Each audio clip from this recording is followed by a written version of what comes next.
Ho, ho, ho, said a dude with white hair and a red shirt. Welcome. It's Christmas Eve. Welcome to the Hang Up. We did a lot of discussion and debating about whether or not we were even going to bother having a show. What's the likelihood anybody's going to show up on Christmas Eve? What's the likelihood we're going to get callers? So let me start off just by saying this show could run a normal length, or it might be done in 10 or 15 minutes. But I got a few things to talk about and a couple of quick deals. So we are live. And if you call 720-619-2288, we will be taking calls. We're going to allow probably more atheist callers through because let's be honest, we barely get theist callers. We barely get MAGA callers, but I'm going to make a couple of quick exceptions for tonight.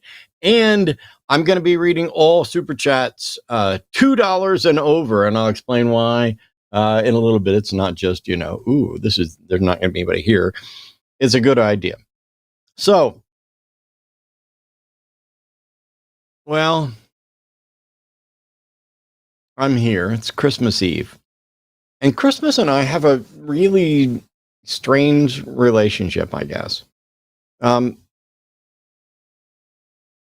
My ex-wife loved Christmas, nuts for Christmas. And Beth, the atheist Christmas queen. We even did a video talking about Christmas from an atheist perspective. And I talked about this a little bit with Seth, where we drove around to different neighborhoods to check out the displays, who put up lights, who put up figures, and what percentage of them were religious, either entirely, like all they had up was a nativity scene or a star, or which ones were a mix, like they had some religious elements, but then also Frosty and Peanuts and whatever else. And then which ones had no religious imagery at all. That video's up. You can see the data that we collected from that. And I'm of the opinion that if you went like in July and stood out in front of a church with a questionnaire, like just here's a little clipboard, I've got a questionnaire, I'm going to ask you, I'm going to name some things, and when I say something, just tell me the first word that pops into your head.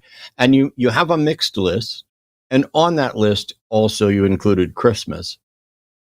Even polling people coming out of church in July, I don't think Jesus would poll that highly on the first thing that pops into people's heads when they hear Christmas. Could be wrong. Interesting experiment to do. And maybe you get different results at a mall than you would at, collecting people right when they come out of church.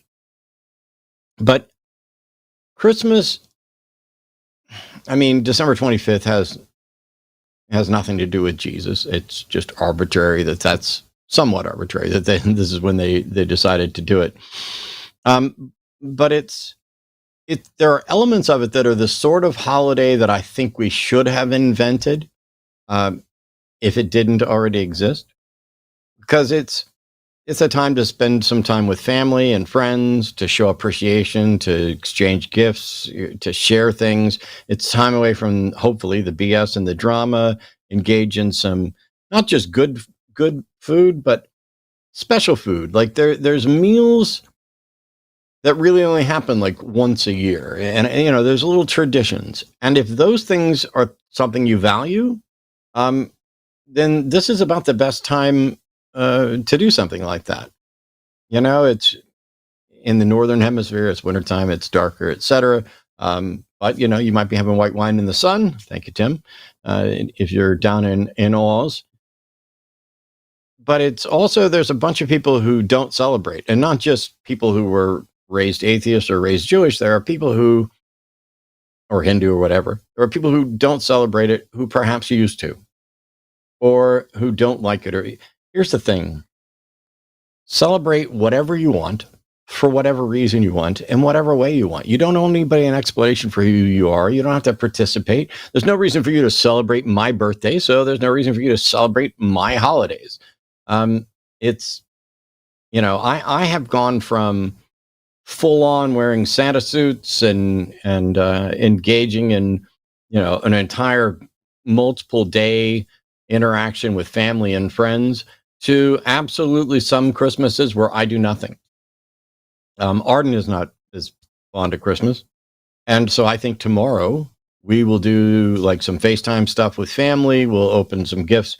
And mostly she and I will sit around here at home and take time away from the line, take time away from a lot of the other responsibilities. We will probably do some animal work because we're always doing some animal work. You can't run an exotic pet business and not have somebody's going to need water, somebody's going to need food, somebody's going to need a tub cleaned out, but it's going to be mostly the two of us.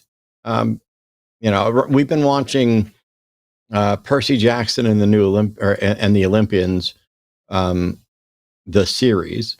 I never saw the movie. I didn't read the books, and I've heard that the movie wasn't particularly good. But we have really enjoyed the entirety of season 1, and we are, season 1 or season 2 just started, and so we are watching that. Yeah, there's some cliche stuff and some stuff that's not necessarily great, but overall, it's a good show that we got into, and so there's a new episode that hits tonight. And we were talking before the show about whether are we going to watch that tonight or are we going to save it for tomorrow when, it's just us sitting around and trying to enjoy our time. I'm flying 92% solo tonight. I don't have a co-host. So if you don't like me, I don't know why you're here. But I will be on occasion calling in Arden to answer questions, to make the announcements and stuff like that. And I'm really appreciative of anybody who shows up. Like, we already have hundreds of people here, and there was a thought that, hey, maybe nobody shows up. Like, if I still lived in a town where I had, I was near my close relatives, I would not be available to do a show tonight. We would be like, we used to go to one side of the family's house on Christmas Eve and another side of the family's house on Christmas Day. And it's fun stuff. So celebrate or don't celebrate. If you are somebody who, by the way, it's worth remembering that while Arden and I we're going to be enjoying tomorrow, just the two of us, that's kind of what we like. There are a lot of people who are going to be alone during the holiday season and not necessarily of their own free will. There are people who don't live around family or friends, or whose family and friends that are nearest to them are traveling and visiting other people, or they just don't have someone to engage with. And so I wanted to make sure that I could have just taken the night off. I could have played some games, but you know what? We're going to be here. I'm going to take calls. Hopefully we have one call already queued up. I'm going to try and do my best to take calls. This show could last 10 minutes or it could last, a full 3 hours. If you guys have questions, now's your chance to actually get them in. We have, I think, 6 lines running, and normally we reserve 4 of them for theists, but tonight we're only reserving 2 of them for theists. We'll see who gets in. I'm not expecting. I don't normally expect theist calls anyway, but on Christmas Eve I'd be very surprised. Also, there are almost, for tonight only. Not only will I be reading all super chats over $2, but if you've been banned, like, yes, even you, Rain, where I'm like, don't call, we're ignoring all of that. There's only 1 or 2 people who are still we're not going to be accepting calls from. There's almost no topic that's off limits. I mean, granted, there are things I'm just not going to answer because it's none of your business. I mean, you don't need to know which of my toes feels the best. I don't even know why you would ask that, other than I just had a big, massive nerve pain in my foot, which reminded me of it. And so there's lots of questions. If you had questions about celebrating the holidays, interacting with family members, I don't know, anything, this is your opportunity to get in here and have some fun. Let's just, I'm going to be your $2 ho ho ho. By the way, $2 whore. I get that there's people out there who are going to potentially find that offensive.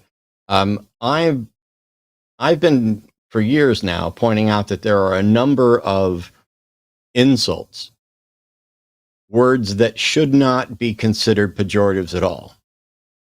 And I think horror is one of them. I think that, all we're doing is sex work is real work. And these people are doing a job, performing service, and being shit on over it repeatedly. Now, you can feel however you need to feel. You can have whatever view you want about, whether or not this should be legal or whatever else. But to disparage people for, working and doing a job and being in a service industry and everything else is kind of ridiculous to me. So if you find it offensive, I'm sorry, but I don't view it as a negative thing. There's a lot of other labels that people toss around as negative that I don't view as negative either. So whether you're here because you have nowhere else to go, or you're here because you just like hanging out, or you're here because you were curious, we are glad you're here. And as long as we're actually getting calls and super chats and things like that, I will be sitting here doing my best. And since I'm alone, hello, producer, beautiful, wonderful, love of my life down the hall. Yes. Hello. So there may or may not be a holiday event tomorrow, and there may or may not be a Cus I Wanna, or calling it now, this weekend. But what have you got on the schedule that we can tell these people, not fine folks, about? Yeah, well, let me pull up the actual schedule so I can tell you guys what's going on this weekend. Those events will get posted probably on Friday after Christmas Day. There is definitely going to be a Cus I Wanna, I think, this Saturday with Sidney Davis Jr. and John Gleason. So you guys can hang tight for that. There will almost certainly be a Christmas event tomorrow, but we don't want to make any hard promises. We do typically try to do holiday events for those of you who are maybe like, feeling alone or don't have family to go home to. But I know Jimmy isn't feeling particularly well, and most of the rest of our team is going to be away with family and stuff. So we'll let you guys know, hopefully, as soon as we find out exactly what's going on. It'll be, did I say Sammy Davis Jr.? Sydney. Wait, that's her name, right? Baby. Yeah, Sydney Davis Jr. Okay, no. Chatter threw me off. This Saturday, it's going to be, or this Sunday, sorry, excuse me, I'm all mixed up. This Sunday, the 28th, will be Matt and Promise. The late show at 7 p.m. will be Forrest Valkai and Paula Gia. We don't have our guest lockdown for Skeptalk yet, but then Chewed Gum will be Alyssa and Taylor, your usual crew. And then we usually do a New Year's Eve kind of countdown event on New Year's Eve, so we'll probably do that one on the 31st, next Wednesday. Awesome. Hey, we've got callers already lined up, and the first one is a theist, and so let's start there. Calling in from Arizona is Todd, pronounced he, him. Todd says that he thinks he finds the fine-tuning argument convincing. Hey, Todd, thanks for calling in. How are you? Hey, Matt, I'm good. How are you? I'm doing all right. So, there may be, and I'm flying alone today, so you don't have to battle against two hosts or anything else. Hopefully, we can have just a bunch of good conversations, and I don't have to put anybody on hold or on mute or anything else. But I will have to interrupt. Please keep in mind there's a delay. But normally, I'm going to interrupt to ask clarifying questions so that we don't get 10 steps down and then have to backtrack a bunch. Yeah, I know how all that works. I've listened to your show for years. I've just never called in. Being Christmas Eve, hearing what you've said, I thought, you know what? I'm going to call in. I'm going to give it my best shot, see what Matt says. Probably going to disagree with me, but that's okay. We can agree to disagree. I absolutely despise the agree to disagree phrase, but I understand how and why people use it, so I'm not going to beat anybody up for it. So go ahead, tell me what you think is convincing. How do you want to start? Well, I think the fine-tuning argument, although it doesn't speak much about that in Scripture, I think that's a really good way for a layman person to kind of see the existence of God, or maybe see that God actually exists, just from, and I know that the whole complexity, that doesn't, you can't get God out of that, or however you've explained that in the past, but when you think about, I have read about physics and astronomy for a lot of years with the Scripture, so I understand that in the very beginning, according to our best models, best theories according to observational evidence, that there was just basic elements in the very, very beginning of the universe. So if you extrapolate that out to get to where we're at now, we're either one big, incredible accident, or there was a creator, behind everything. Okay. So I understand what you're saying. And being it's Christmas, I'm going to be as charitable as possible and say that while I don't know that those are the only possibilities, for example, there could be a mix of accidental and creator, but how would one tell whether or not there is a creator? Because if you're acknowledging that either I don't view the universe as one big accident. It is everything operates according to natural laws. Physics works a certain way. It works relatively predictably. And there's a path from, it's much like if you started a boulder at the top of a mountain and pushed it, it's going to roll down the hill, and it's going to take potentially, most of the time, the path of least resistance, but it may turn left or right as it hits other rocks and things like that. And if you just looked at the path the boulder took down the mountain without other information, it might look like somebody is steering it, but that's not what it is. So what can we use from observing the universe to conclude that the best explanation for what we see is that it was guided by an intelligence? Just the incredible complexity in the universe. I know that's a logical fallacy. I've heard you explain that before. But me personally, I look at how complex, say, for example, DNA is, how you get so many different elements on the periodic chart of elements, and you get all that from hydrogen and helium at the start of the universe. And if you change any one of those parameters, the strength of gravity, the strength of the stronger nuclear force, if you change the strength of the intensity of the electromagnetic field, if you change any one of the, I think it was 26 parameters, then life as we know wouldn't be possible. So that's akin to you playing the Powerball tonight, but you didn't win just tonight. You win Saturday night, you win Monday night, you win like 1,000 times in a row, which is statistically impossible. So it's actually nothing like that at all. So one of the things is that the Powerball examples are, I'm going to pick certain numbers ahead of time, and if I hit them, the odds of me hitting them are 1 in 67 million or 120 million or whatever it is. You're looking at the universe as if we were an intended goal, and then saying, if we were an intended goal, it's so improbable that it needed to be designed.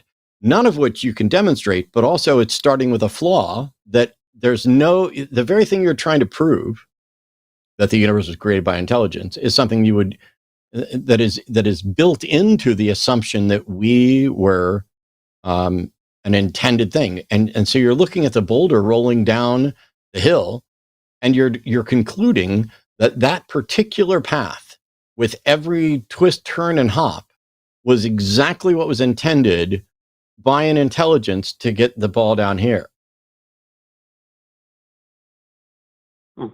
Well, I think that boulder going down the hill could go almost an infinite different number of ways. You're it can't. saying that it goes down one. Well, it can't. No, when you roll the boulder down the hill, its path is determined by a number of different factors. How fast it's initially pushed, what its mass is, the slope of the hill, all the various things it's going to come in contact with. There may be many different potential paths down the hill, but at the instant that you push that boulder, the universe is largely deterministic, and at the end of the day, there was only one path that boulder, with all of the available parameters, could take down there. Like if you rewound the universe, if you rewound the universe to the moment you push the boulder, the primary view is that it's going to come down the hill in exactly that same way. You can't rewind the universe, but none of that shows that there's an intelligence behind it. So when you look at, for example, the complexity of DNA, do you think DNA just popped up out of nowhere, or isn't this a progression of elements leading to chemical combinations and all of its? I mean, what has violated the laws of physics that you can see in the universe? The actual creation of the universe itself, that violated the law of physics. And I'm not going to go into the argument of something from nothing. I've heard that beaten around. Todd, you have no way of exploring or investigating the origin of the universe. You don't get to call it creation, but also physics, the laws of physics apply at least within our local presentation of the universe. And so prior to the Planck time, you don't know what the laws of physics are, were, could be, or anything beyond that. So how can you say the origin of the universe violates the laws of physics when there's no demonstration that it even is a relevant issue? I was asking. Have you ever heard theoretical physicists say? I was asking because you talked about DNA, and so I was like, what about the formation of DNA violates the laws of physics? And instead of acknowledging the correct answer, which is nothing, you decided to go back to something we can't investigate and claim that that violates the laws of physics. So where's the demonstration of intelligence? Well, I've heard theoretical physicists say they can go all the way back to the moments just after the Big Bang, and they can explain that point to what we see now. They need one miracle. I've heard them say that. I've read that before. They've acknowledged that. A lot of physicists, a lot of scientists aren't comfortable admitting that. They acknowledge they need one miracle to start. So how do you get that one miracle? Todd, so first of all, they don't need a miracle. Basically what they're saying is, prior to the Planck time, we have no ability to investigate. And so it could be the case that the stuff of the universe always existed. It could be that there's a number of other meta physics examples, or not metaphysics, but beyond the bounds of our universe. And so physicists and others will use the word miracle in a sense like, oh, we need one miracle to get this started. But they don't mean a supernatural, intelligently guided miracle. They're just saying that prior to this, we have something we don't know, and we have no ability to investigate. And so you've gone from, look at all the complexity in DNA, and then when I ask, how did that violate physics? You skipped to the origin of the universe violates physics, and then you skipped to physicists that you've heard mention a necessary miracle, which, by the way, also doesn't, even if you needed a miracle, even if you needed something to violate physics, which hasn't been demonstrated because we can't investigate that, what's the demonstration that that thing that we would identify as a miracle, as a violation of physics, is intelligently designed? Well, I don't know how you would get to that. But I know I don't either, which is I don't either. God's word has told you these things too before. Todd, yes, sir. Todd, you don't get to reference God's word until you prove there is a God and you have God's word, and then you need to show that it's relevant. I don't know how you get to that point either, which is why my answer is there a God is I don't know. But you're saying that you're convinced there is a God, and we're trying to figure out why. And it seems like all you're offering are fallacies that you know are fallacies. So let me ask a side question. Yes, sir. If your position is based on a fallacy, how can you continue to accept that, knowing that it is rooted in a fallacy? Well, I understand the fallacy and the logical argument. I understand how it could be viewed that. My thing is I see a universe of complexity, and I have no explanation for it other than the fact that there had to be something greater than us. And there have been countless... Todd. Yeah. So... Todd. The question was, how can you continue to accept a conclusion that is derived from a fallacious argument? Do you understand that fallacious arguments, by definition, have conclusions that can neither be rationally accepted as true or rationally concluded as false? So how can you continue to accept something while acknowledging it's a fallacy? Could you make a case that you can you can contort and twist any argument you want to make it fallacious to fit your worldview. Would you agree that No, that's possible? If no, no, because a syllogism is a structured argument, and it's judged on two criteria: validity and soundness. okay. Validity goes to the Well, structure of the I have one argument. then for you. I'm How about the sorry, Kalam I'm sorry, I'm still talking, and I'll get to the Kalam cosmological argument, but I'd like you to let me finish, especially since you have once again refused to answer the question I asked you. So, a logical syllogism is just based on its validity, which is about the structure, and all possible syllogistic forms have been evaluated, the 256 of them, by Aristotle and his band of merry logicians, and we know which ones are valid in form, which means that if the premises are true, the conclusion is necessarily true. And for all of those that aren't valid in form, the conclusion is undetermined whether or not it's true or false. Soundness addresses whether or not the premises are true or accepted. And so when you have a fallacious argument, that means the conclusion cannot rationally be accepted as either true or false. By the way, the Kalam cosmological argument is everything that begins to exist has a cause for its existence. That's premise number one. I reject that premise as unsound and unfounded. Premise number two is the universe began to exist. I reject that premise as well. But the conclusion is, therefore, the universe had a cause. That conclusion tells you nothing. I'm sorry. I don't know why you're interrupting me again when I was literally 10 seconds from turning it over to you. The conclusion of the Kalam is that I don't need you to ask a question. I need you to listen and then wait for your turn. The conclusion of the Kalam is that, therefore, the universe had a cause for its existence. But the Kalam does not conclude that that cause was intelligent or it had any intent at all. It merely says that there had to be a cause. And so even though that argument is rejected on both premises, the conclusion does not reach the conclusion that you do. The Kalam does not conclude an intelligent creator. Your turn. Well, I disagree with that because I think the Kalam clearly states that both all things that begin to exist have a cause. The universe began to exist, therefore the universe had a cause. I see a clear-cut, sound argument for the existence of God right there. Because if you're telling... Then I'm going to mute you because whether or not you disagree is irrelevant. You are factually wrong. The conclusion of the argument is, therefore the universe has a cause. At no point, nowhere in the argument is intelligence or God or supernatural, or any of the things that you see. So much the same way that you are willingly, eagerly irrational in accepting fallacious arguments, now even when I point out a fallacious argument, you're just like, well, I disagree, I think it proves God. Well, you are wrong. You are demonstrably, horribly, irrationally wrong. That is not what the Kalam does.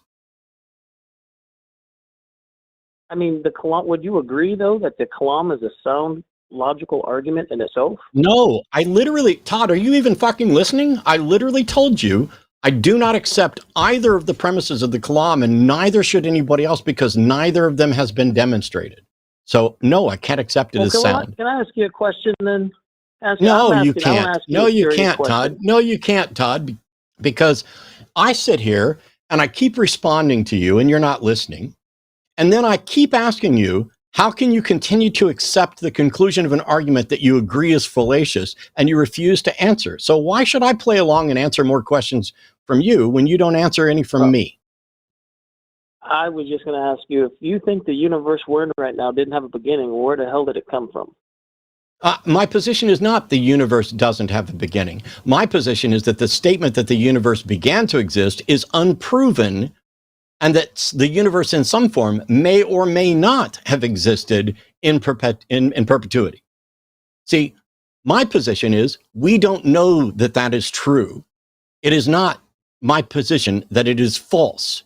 Rejecting a premise means that it is unestablished, not that it is untrue. Well, I was doing my 1 Peter 3:15. That's all I was doing. It says that give for reason to defend your belief in Christianity. For a second that I can't quote 1 Peter 3:15 word for word. Why won't you answer the question about why you are continuing to accept the conclusion of an argument that you've acknowledged is fallacious? I don't think the Kalam cosmological argument is fallacious, sir. I didn't think say it's the pretty Kalam sound. cosmological. I didn't say the Kalam cosmological argument was fallacious. I said that I am not convinced of the premises, that we cannot conclude that it is sound. You acknowledged that your argument from complexity was fallacious. You said that multiple times, and yet you're still convinced of Yes, it. sir. So I asked you how you Of can course I'm continue to convinced of accept it. it. I don't know why you're fucking running your mouth right in the middle of my sentence again. I asked you why you're continuing to accept the conclusion of an argument that's fallacious, and you have repeatedly refused to justify that. Well, I can agree. I can see how it would be viewed as fallacious. I didn't No, say sir, that. that's I not the, no, completely sir, 100% Todd, that's not the way logic works. An argument is either fallacious or it's not. It's not a fucking matter of opinion. You don't get to decide, ooh, I don't see that this is fallacious. It is either fallacious or not. Are you not familiar with syllogistic forms and Aristotle evaluating all of them to determine which ones are fallacious and which ones aren't? Well, no, sir. I didn't study philosophy. Then you should go learn, because you are completely ill-equipped to reach the conclusions you're reaching, and you are completely ill-equipped to continue to try to justify why you're accepting things. Do you understand that if an argument is fallacious, the conclusion, the truth value of the conclusion cannot be determined? Is that a question to me? Yes. No, the conclusion cannot be determined. The question was, are you aware that the conclusion of a fallacious argument, that conclusion's truth value cannot be determined? Are you aware of that? Yes, I'm aware of that. But okay, you sound so frustrated. You sound in this matter. You can get there. You do have to have truth. That's the fucking point. Do you care whether your beliefs are true? How about I want it to be true? Maybe I can't. I don't give a shit what you want. I give a shit what you demonstrate. Here's the thing. Do you understand that accepting the conclusion of a fallacious argument is by definition irrational? Well, I don't agree with that at all. You are wrong. What you agree with is irrelevant. You need to go take a course on logic and philosophy, because you're just absolutely clueless in this area. If you accept the conclusion of a fallacious argument, that is by definition irrational. It is in violation of logical, rational principles. I just brought up intelligent design because it's not a matter of opinion. You, sir, are irrational, and you don't care, and you're dismissing truth when truth isn't even the relevant thing. The acceptance of an argument is about you are convinced of the premises, whether they are true or not. That is the important. We have a book that tells us where we come from. We have a book that tells us how everything. Yes, sir, we do. No. We have a book that no, we explains don't. all this. No, to we us. don't. Whether No, you we choose to don't. We accept have that no, we is don't. your No, we decision. don't. No, we don't, Todd. We have many books that claim to tell us where we come from. None of them have been demonstrated to be accurate. So you can't say you have a book that tells us where we come from if it has not been shown to be accurate. Which book are you pointing to? Well, I'm talking about the good book, the Bible. That's what I'm talking about. The Boy Scout Handbook? Okay, the Bible. Where's the demonstration? Yes, sir, the Bible. Yeah, you're aware that I'm a former Christian. I'm very familiar with this, right? Yes, sir. You've explained this on your show that you were born Southern Baptist, grew up in the church. No, I wasn't. Why don't you stop? Just stop, Todd. You're not paying attention. You can't even get the basic things about me. I wasn't born Southern Baptist. I became a Southern Baptist at about the age of 5 because my family was. Sorry for that. But at the beginning of Genesis chapter 1, verse 1 says, "In the beginning, God created the heavens and the earth." Where's the demonstration that is true? I know what the fucking book says. The issue is there good reason to believe it's true? That's your entire job here. There's good reason you don't answer. No, stop, Todd. We see evidence of that in the cosmological. No, I'm going to mute you, Todd, because you're going to listen very carefully, because I'm not going to play this bullshit game. I have multiple other theists on the line. You have refused to answer my questions every single time. This is the final question I'm going to ask you. Where is, because you don't care about truth. You don't care about whether or not it's rational. I do. I'm not going to accept Genesis 1:1 as true until it's been demonstrated. And I'm not going to accept that it is rational to believe it until it's been demonstrated. So here's the question. Are you able to demonstrate that it is rational to believe that Genesis 1:1 is true? I'm going to unmute you so that you can answer. Yes, sir. I think it's absolutely rational to Cool. believe that Genesis Demonstrate. 1:1 is true. Demonstrate Yes, sir. to all of us that it is rational to believe Genesis 1:1. Because most people would agree that our universe, whether it was the beginning of it or not, it came out of the Big Bang. That is very analogous to what God is describing in Genesis 1:1. Okay. I see Todd? the parallels. Todd, first of all, when I ask for a demonstration of what is rational and you start with most people agree, you've already fucked up because that has nothing to do with what is rational. What most people agree or disagree on is irrelevant to what is or isn't rational. Meanwhile, what most people would agree on is a scientific model that you think is analogous to Genesis 1:1, but it is not, and an analogy doesn't mean that it's rational. There are plenty of things that could be similar in description to what science shows, but that doesn't mean it's rational to believe that the magic parts are true. So you don't there's know what parallels in the Bible you to what we see in life. not know what rational even means, and you do not know how to demonstrate what's rational, as you've just shown. Well, Matt, whether you want to admit it or not, God loves you, and God is speaking No, to sir. you. So, No, sir. Todd, listen very carefully. I'm going to hang up on you in just a minute or so because there's other theists here, and I'm going to hope that they are more honest than you are, because you don't know what's rational. You have no capability of demonstrating what's rational. You don't know the basics of even a logical argument or a syllogism. You don't understand fallacies. You just know what you think and what you feel and what you see. And then when you get exposed repeatedly as being irrational, you back up to, I'm just going to tell you, Matt, that God loves you. Okay, here you go, Todd. Here's your chance. Here's your big chance. I'm going to unmute you just so that you don't have to listen to the beep. There was a beep in there amongst that. Here's your chance, Todd. Yeah. Where's the demonstration that God loves me specifically? Your turn. because he sent his only son to die for all of your sins and my sins and the entire world's sins. That's God's love. Would you send your son to die for people you didn't know, maybe didn't even care about?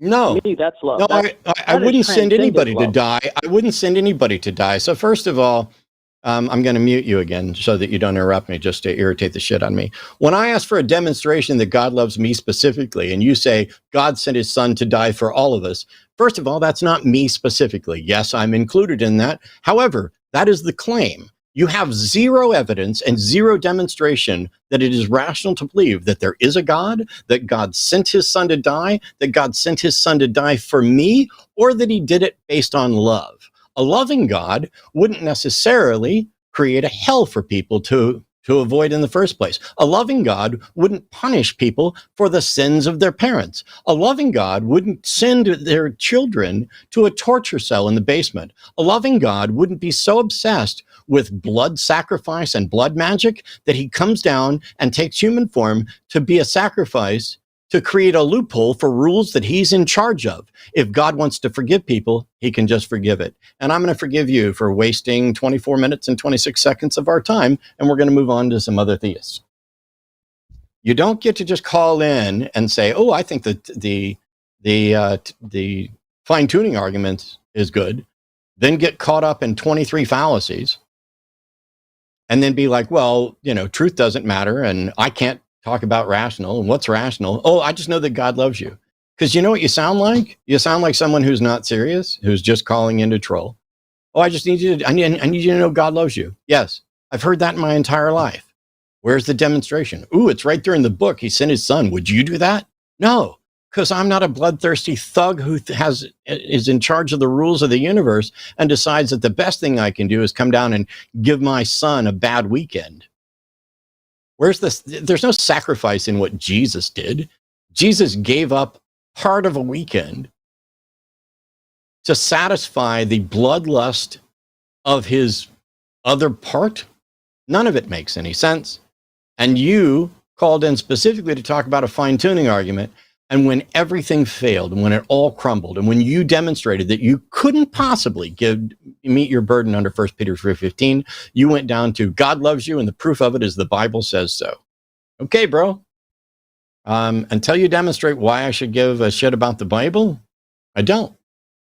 I mean, apart from the fact that I've studied it my entire life and know it better than you, but Brian's calling from Missouri. Brian's pronouns are he, him, and it's I'm sorry, Brian. I see what the call screen is written down here. First of all, thanks for calling in. I have no idea what you're talking about, so it's your turn.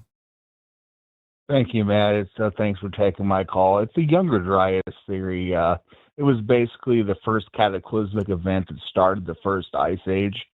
And I always wondered, I was listening to a couple of shows from you ago, and I can't remember the guy's name. I really feel bad for not remembering it. He said that there could have been no worldwide flood because the water displacement would have been possible.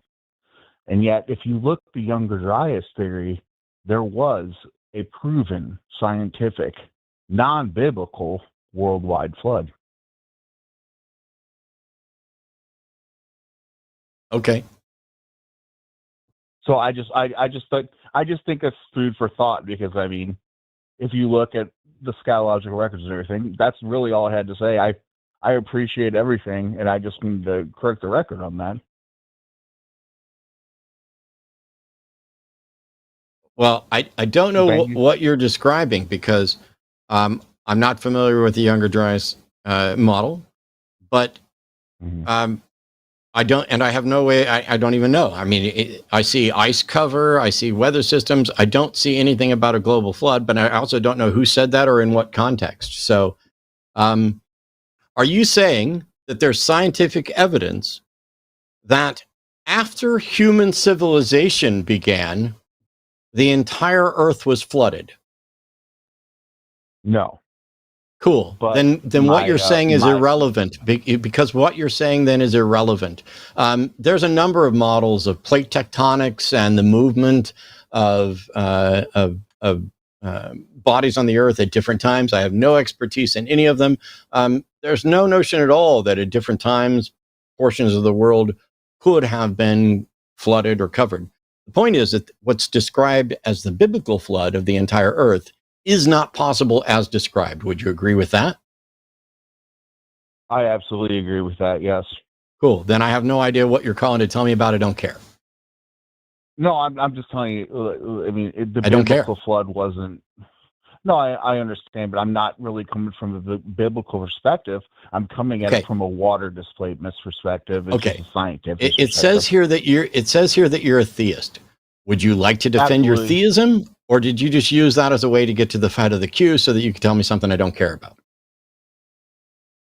I wouldn't see either. I respect you. Thank you very much. I appreciate your call. Okay.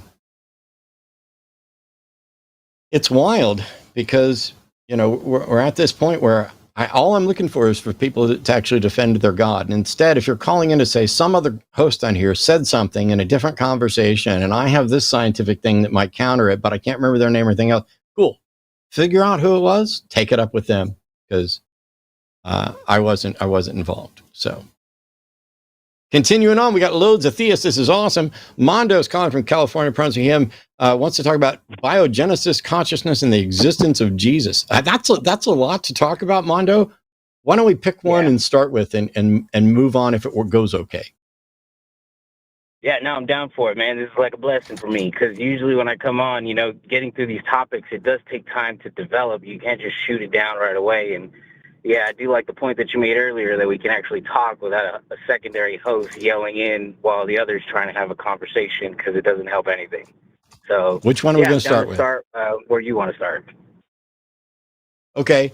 I have no problem with the notion that Jesus might have existed. I'm not a mythicist. I just don't think it's confirmable. Do you think there's a way to confirm Jesus existed? Yeah, so I think I think mysticism, or obviously, you know, is very socially attractive to people because it has that spirituality to it. But I think no, it doesn't. I'm sorry. Yeah. I'm sorry, Mondo. Mythicism doesn't include spirituality. No, I mean, it's their explanation of spirituality in their sense. So, No, it's not. That's not what mythicism is. Mythicism is the well, position. they're saying that we believe in magic, so they're denying our magic. Is that's what you prefer? No, that's not what mythicism is either. Mythicism Okay. is the position that Jesus did not exist and was a mythical being invented as a fiction. I don't know whether Jesus existed or didn't exist. I asked, do you think that Jesus' existence is confirmable? And you said yes, and then you started talking about mythicism being something having to do with spiritual. No, it doesn't. So can you confirm that Jesus existed? Okay, I thought we were just having a conversation, but okay. So just straight to the point. My belief is that Tacitus is a prime example that gives us testament to Jesus' existence, not his holiness, just his existence. How can Tacitus be a confirmation of Jesus' existence? Because when he was writing about the fires of Rome, Nero was questioned on if he caused it. The cause is unknown as far as I've read or known, and he tried to blame the Christians, and Tacitus brings up Jesus, his execution, and under the rule, so on and so forth. So when was Tacitus born? When was Tacitus for? When was Tacitus born?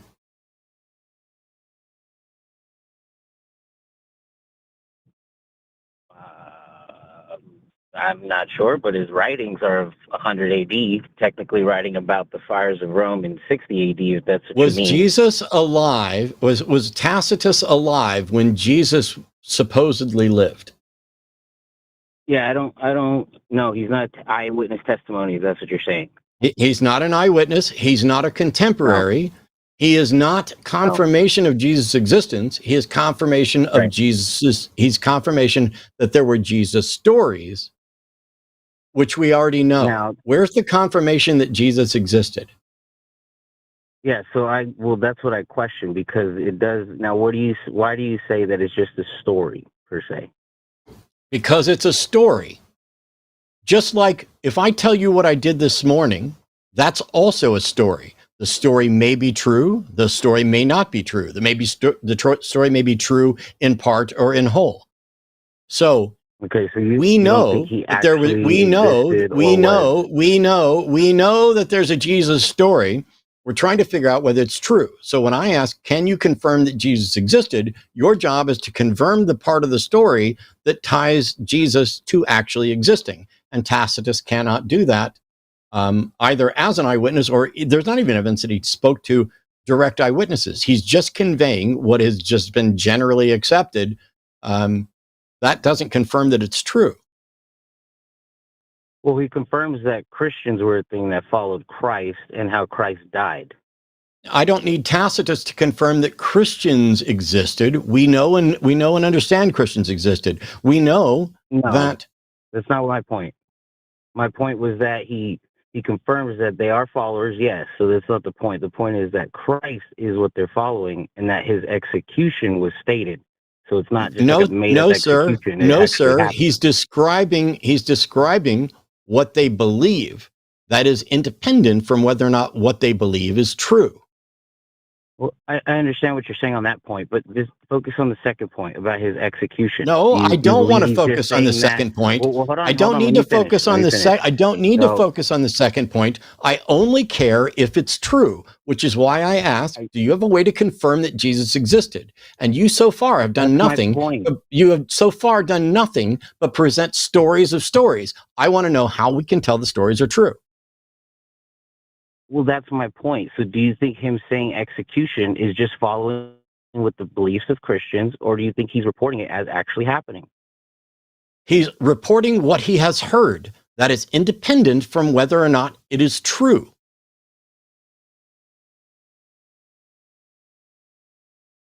Okay. I mean, it's not about eyewitness. It's the fact that it's a mention that it's non-Christian. He's not trying to praise Jesus in any way. So it's just like, why would you write it if it's not real?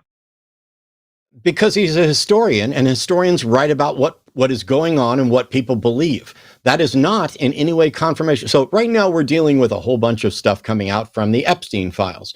And there are things in the Epstein files that are probably true, and there are things in the Epstein files that may not be true. The issue is, how do we tell which parts of that story are true? You can't just say, ooh, it's in the Epstein files. You can't just say, ooh, it's in the Bible. You can't just say some historian wrote about it. You can't just say it's in the New York Times. None of that. None of that gets to confirmation that the claims are true. Matter of fact, I forgot to mention today, the Department of Justice today, December 24th, just announced today, a couple hours before I went live, that they have found 1 million more Epstein files, and it's going to take them weeks before they are able to actually release those. The question is, how do you confirm that the tale, the story, the reports are accurate? Well, that's why it's not just that piece, but that corroborates with everything else. Like, would you say no, that... I'm sorry. It doesn't corroborate everything else. It corroborates the story that we all already know. We know that there are people who believe this, and we know that there are stories about Jesus. Demonstrate that the stories are true. Okay, so what would you accept as evidence for Jesus? Because I don't understand. I have no idea. I have no idea. I have no idea. And Okay, it doesn't matter. It doesn't. Would you let me finish? I have no idea what I would accept, and it doesn't matter because nobody's even tried to present it. And I don't know how they could, but that's not my problem because I'm not the one saying the story is true. If you think the story is true, it is your job to present whatever convinced you, and then I either agree and accept it, or I point out why that's insufficient. Yeah, but the point was not about Jesus and Christianity being true. It was just the fact that there's evidence that he actually existed and it's not just made up. That's all the point I was making. Okay. The point you're making is false. What you're citing does not. Okay, move on. The point you're making is false. What you're citing does not confirm that he existed. I'm still waiting for you to confirm that he existed and not just say people claimed he existed. Well, that's what I mean. If you see histories of people claiming, then it doesn't matter because all we have is just testimony of people. We don't have eyewitness testimonies like that, obviously. It's not my problem. It's not my problem. I know, that's why I said. It's not my problem. It's not my problem. It's not my problem. It's not my problem. It's not my problem. It's not my problem. It's not my problem at all because I'm not the one saying it's true. You are. Yeah, you don't even know what I'm saying is true. You're saying it's true. You're saying, like, it doesn't make sense. Mondo, you're saying it's true that Jesus existed, right? Yes. Okay. Are you going to say that you were now wrong when you said I didn't know what you were saying is true? No, because you're saying something. Hey, you're a liar now. You said I didn't know what you were claiming is true. And I said, what you're claiming is true is that Jesus existed, correct? And you said yes, which means you were wrong when I said, or when you said that I didn't know what you were claiming is true. I do know what you're claiming is true. What you don't seem to understand is that you haven't done anything to demonstrate that it is true. I don't care if you believe it. I don't care if 1 billion people believed it. That does not confirm the truth of it. All you're doing is pointing to other people who are telling these stories. And then you're like, yeah, but we don't necessarily have eyewitnesses. That's not my problem. When we don't have sufficient evidence to reach a conclusion, my position is, I don't know. You're the one saying he did exist.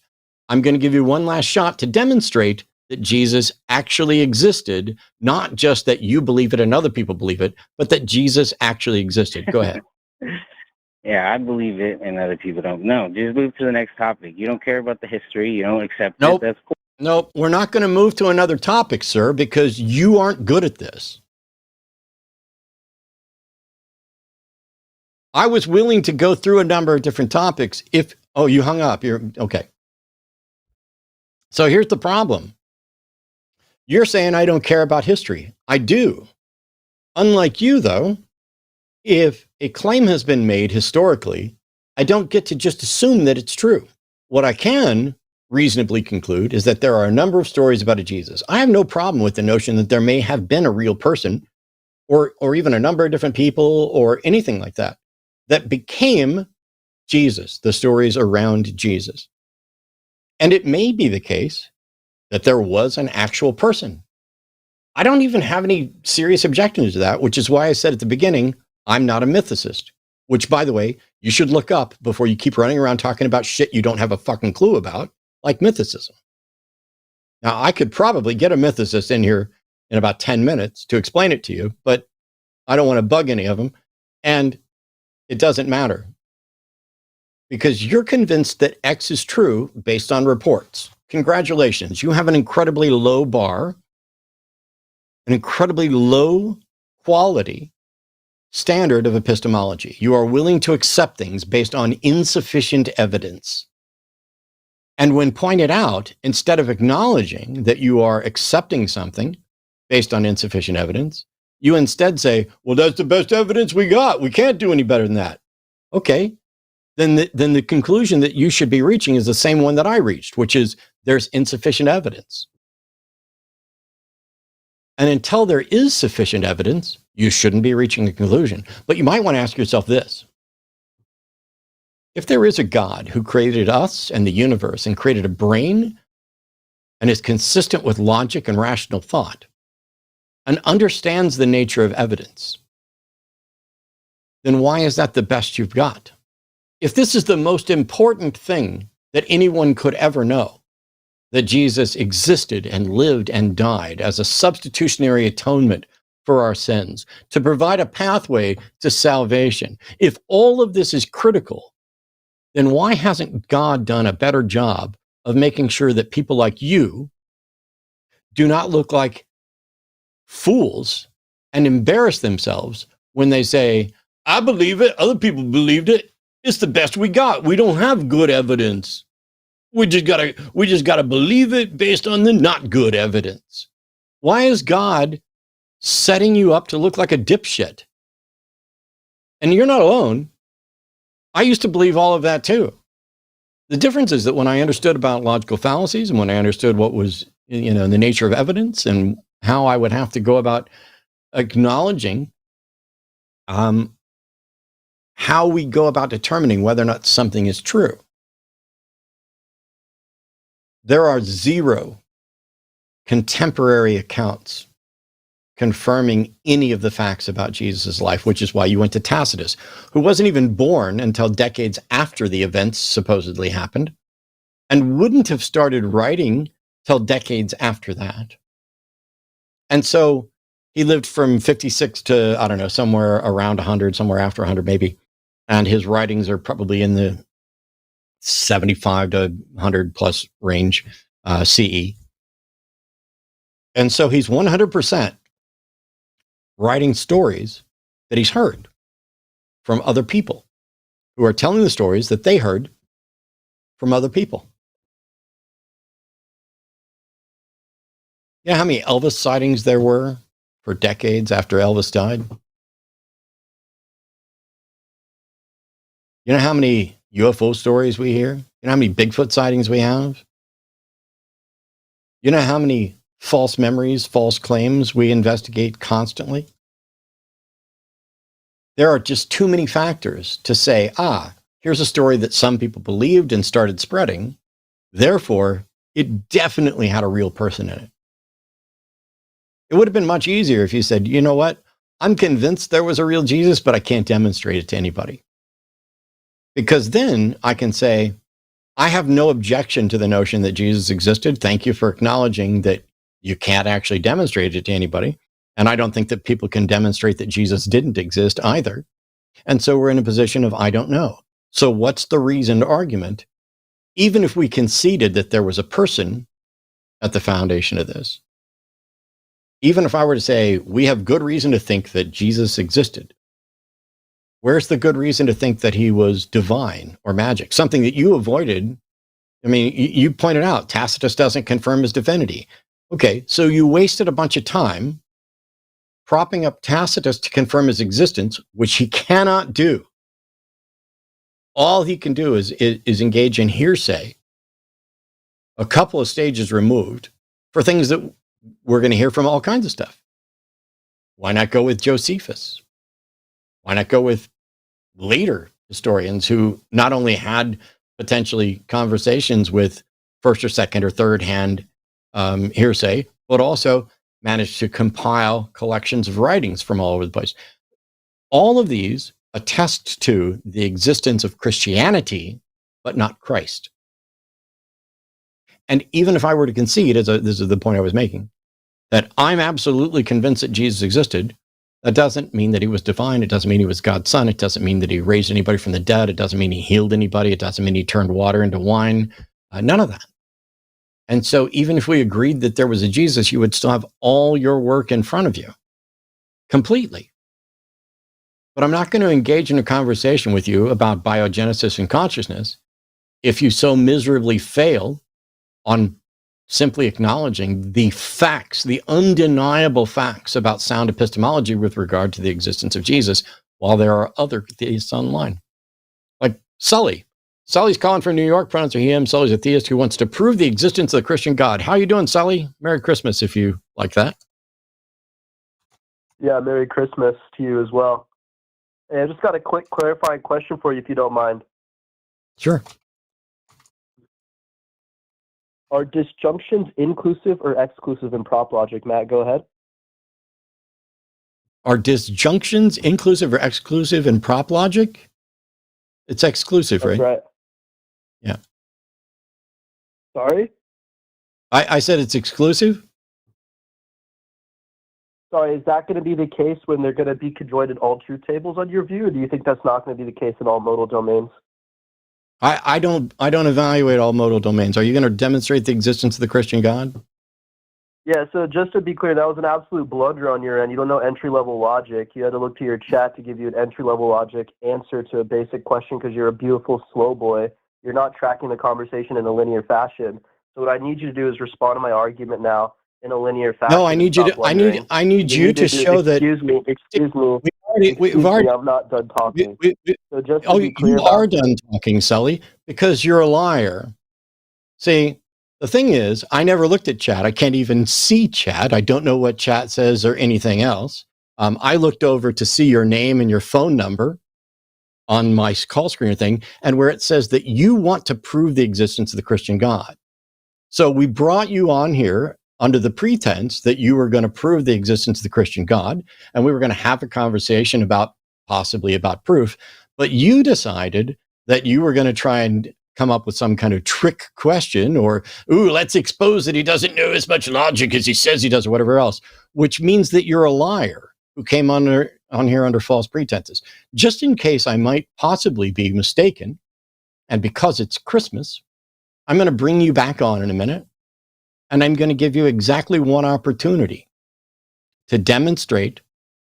See, it's weird when I'm not necessarily faulting you for what the call screener might have written. You might not have said you're going to prove the existence of God, because proof is necessarily a mathematical sort of structure. That's not what logical arguments do. Logical arguments demonstrate a rational conclusion derived from premises.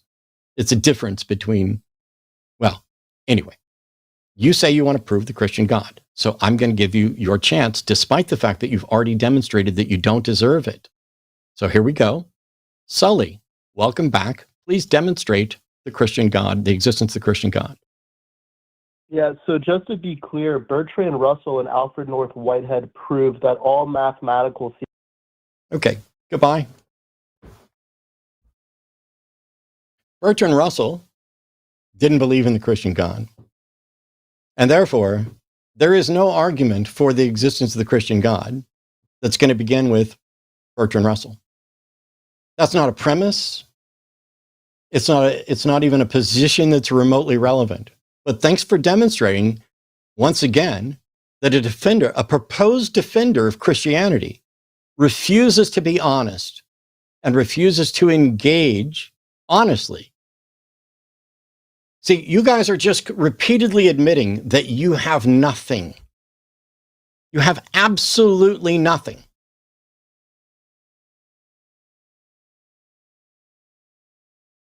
Which is why you called in to try and show off and, you're a slow boy and all this other stuff. I mean, if we'd have let you going on continue, I'm pretty sure we would have gotten you to do your Baba Booey or transphobic statements or whatever it was that you were eventually going to get to. Or, you're going to go down some esoteric track about modal logic and S5, which I reject, but I can't go into detail on it because I haven't bothered to study it in probably 15, 20 years. And it doesn't matter. And none of it is relevant to whether or not you can prove or rationally demonstrate, reasonably demonstrate, the existence of the Christian God, which means you're a liar. Which I guess is a demonstration of one part of the Bible where it says, let God be true and every man a liar. So congratulations, man. You're a liar. All right.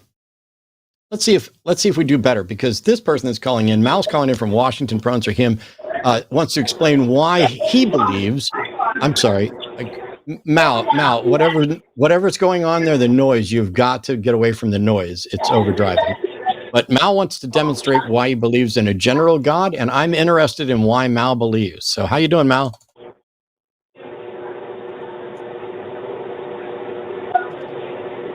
Mal? Are you going to talk?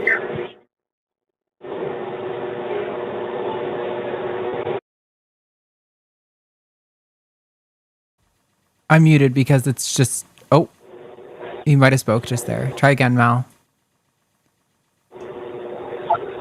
No, he's not there anymore. Let's let him go. Okay, I'm gonna put him in the queue.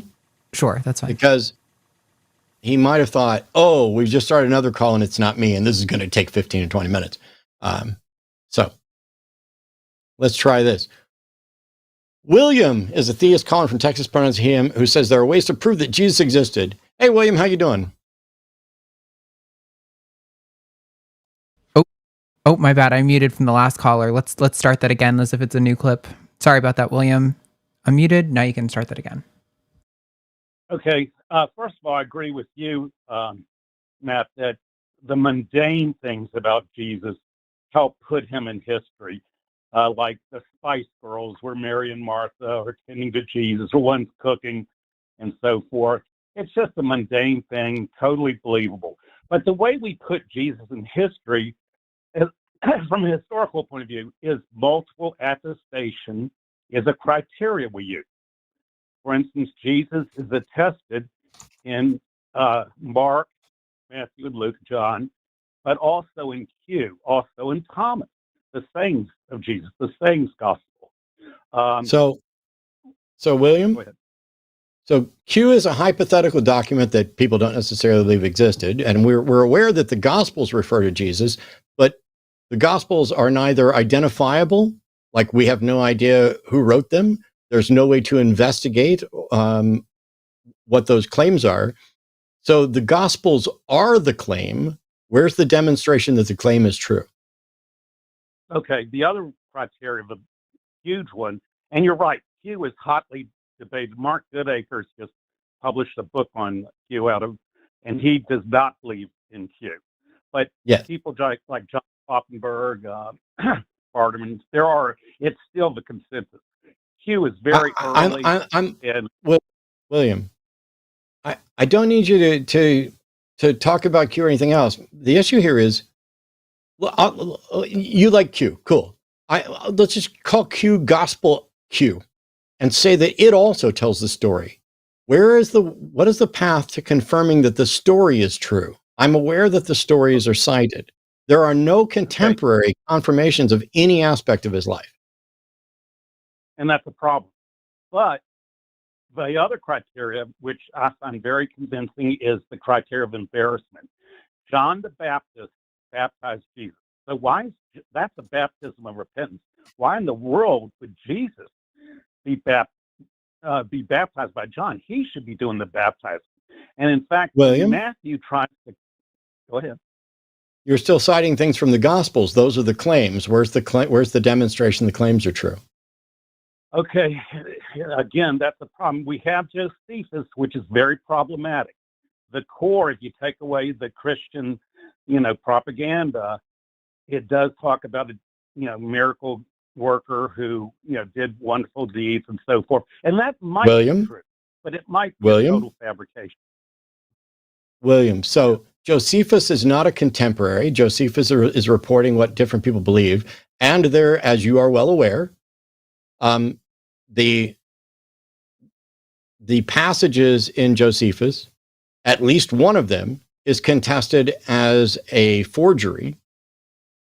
But even if it's not, he's still reporting what the stories are. Where's the way to confirm that the story? Where's the way to confirm the stories are true? Right. I know I'm right. I know I'm right. But here's the problem, William. I keep asking. You said there are ways to prove that Jesus existed, and everything you've cited, you've agreed with me, is insufficient to do that. So what is sufficient to do that, to demonstrate that Jesus existed? We also have Paul's letters, which are an early attestation of Jesus. Let's take 1 Corinthians 15, 3-9, where it says, No, William, no. I've asked now several times, how could Paul, any letter from Paul, did Paul meet Jesus? No, of course not. How could any letter from Paul confirm the claims in the Gospels? Well, what we're trying to do is put Jesus in history. And no, sir. unfortunately, No, sir. What we're trying to do is answer the question that I keep asking, the one you said you could answer. You called in to say there are ways to prove that Jesus existed. And now you're acknowledging there's all these things and none of them are sufficient to the task. Are you going to say that because there's 20 things that are insufficient to the task, that the cumulative case is that it's reasonable to believe he existed? Absolutely. Absolutely. Okay. I reject that claim because those sources are interdependent and they're all just pointing to the various stories. I don't think that I think it's fallacious to cite a number of different references. What we would need are independent hostile sources. Like, for example, if we were to find confirmation that Quirinius had a census, but we have no such confirmation, that would at least confirm one mundane aspect or semi-mundane, even though it's not mundane because there's no record of any such a census like that at all. If we had confirmation, for example, in the writings of Herod that, today I went and appeased these Jews by killing someone they didn't like, but we don't have anything like that. What we have is the propaganda that has been compiled by individuals who have a bias towards a story because they already believe it and want to share it. What is the way to prove that Jesus existed? Because the Bible isn't going to do it. Well, again, you're exactly right. The gospel writers had a theological axe to grind, which is problematic right from the get-go. So they're highly biased. So one way you could put him in history is Celsus. You're familiar with him, late first century? Who? A critic of Christianity. Who? Celsus, the yes. one. Okay. He's like 100 AD or whatever, but he was attacking Christianity. Yes, so but he was William, a critic of Christianity. William, yeah. If I'm attacking Nazism, does that mean I'm confirming Hitler existed? No. No. So how does objecting to and attacking Christianity confirm Jesus existed? Because if he thought that Jesus didn't exist, oh my God, he'd be all over it. But Celsus... No, William, I'm sorry. And I'm the first to admit that this is No. a weak argument. I don't But need let any me weak... go. William, you think that Jesus existed. Do you think he was divine? Of course not. There is evidence for that, but it's weak evidence. I'm sorry, William. Don't answer more than I ask because I'm trying to get somewhere. You're not a Christian. Okay, no. I'm a theist, not a Christian. No. Jesus what type of theist are you? Huh? What type of theist are you? I'm a really weak theist, to be honest. I've only been a theist for 6 months. But Jesus... What God are you convinced exists? A creator God that sometimes intervenes in the universe.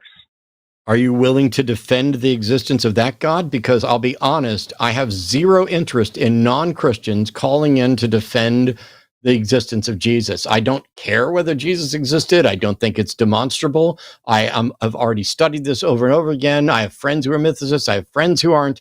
None of it is relevant. And you don't believe that Jesus was divine anyway. So are you willing to defend the God you actually believe in, or should I move on? Oh, absolutely. Okay. I know you're going to have problems with this, but the fine tuning, I think, is a compelling argument for the existence of God. Okay. Fine tuning is the proposition that we were an intended result, right? Well, you have the first prokaryotic cell 3.5 billion years ago, and then it takes 2 billion years to get a cell with a nucleus, a eukaryotic cell. So there's a problem right from the get-go. Why would it take God so long, 2 billion years, to come up with a nucleus? I don't have a good answer for that. William, But I'm being as nice as I can be on Christmas. You said that you would defend the God you believe in. okay, here's what I think is a unbelievably strong evidence, and that is the strong nuclear force. And the four forces of nature, the electromagnetic and so forth, that how they came about by chance, I think is really problematic. Okay. The Never strong mind, nuclear William. force- Never mind, William. Never mind, William. I don't care what you think. You're basically saying you're not convinced it's possible for this to happen naturally. So you're convinced that it was extraordinary and intended. Well, what you're convinced of is irrelevant. Well, Pauli exclusion principle. I mean, how come these electrons inhabit certain shells? I'm sorry. I'm sorry, William, but you don't get to ask questions and then pretend that because there isn't a good answer, that all of a sudden you're justified in thinking that a magic man did it. That's irrational, it is fallacious, and it is garbage. Okay, I believe the Cambrian explosion, where all the major phyla, the echinoderms, the arthropods, the chordates like us, suddenly seemed to appear 510 million years ago with no pre-Cambrian or Ediacaran, precursors. I think that is an evidence of God. And that's not only me. Stephen Meyer wrote. William, I literally just told you that the fact that you can't believe that something occurred naturally is not relevant to whether or not it did. And then you immediately went to the Cambridge explosion and suggested that you don't think it can come about naturally. Therefore, that justifies your still irrational leap to a God. I'm sorry, but your ignorance or lack of understanding or all of our gaps in our knowledge, none of that confirms a God. Every single one of those is a God of the gaps fallacy. What else have you got? Mm-hmm. So the DNA enigma, and this isn't just me. Stephen Meyer wrote the book, The Return to the God Hypothesis. So he's got the PhD and so forth. And he says that the DNA is so complex that it couldn't have come about by chance. The form of protein. William. In much the same way that when I said that your personal incredulity or confusion is irrelevant, so is Stephen Meyer's. Well, again, I realize you're right. The incredulity. I know I'm right. Why don't you just admit I'm right, William, and acknowledge that you are a willingly irrational individual leaping to a conclusion that you know isn't warranted? Why are you wasting our time on it? Okay, let me give you another incredulity. What the universe has 200 billion. No, I'm going to mute you. I asked you a question. You seemingly know that you are irrational and know that you are committing a fallacy in every one of these fucking arguments that you presented, which means every one of them is a waste of my fucking time and a waste of my audience's time. And when I ask you why you're doing that, you immediately go on to another one. Let's try something different. Instead of yet another God of the gaps or argument from incredulity fallacy, I'm going to bring you back. What reason would anyone have to rationally accept the God that you accept? Let's try that. The apparent design of the universe. No, sir. The vast. No, sir. No, sir. No, sir. No, sir. No, sir. No, sir. No, sir. Apparent design is not design, is it? Of course not. Then how can it be rational to conclude design based on apparent design? Even though it could be apparent. How can it be rational? I don't give a shit what you think it could be. There's no demonstration that it could be a God, that it could be supernatural. There's no demonstration that it could be an intelligence. There's zero demonstration ever that that's even possible. But I asked, how is it rational? And you were supposed to give a rational defense. And then you acknowledged that the appearance of design does not lead to the rational conclusion that there is design, right? How about I believe because it's right? absurd. Right? This isn't me right? talking. This is Tertullian right? in the second. Right? Right. When I ask you a fucking question, answer that question. Don't just move on as if nothing happened. You are going to acknowledge every stupid fucking failure you make in this process, or you don't get to make more of them. So when you said that you could present the rational reason for people to believe in the God you believe in, and your argument was that the appearance of design leads to the rational conclusion that there's design, and then you acknowledge that the appearance of design does not lead to the rational conclusion of design, you're acknowledging that that is not a rational reason, right? Exactly. So if you're acknowledging that's not rational, here's your last chance, William. Present the rational case for your God. How about if I can't produce a rational case, but as Tertullian, Goodbye. Thank you for giving up and admitting.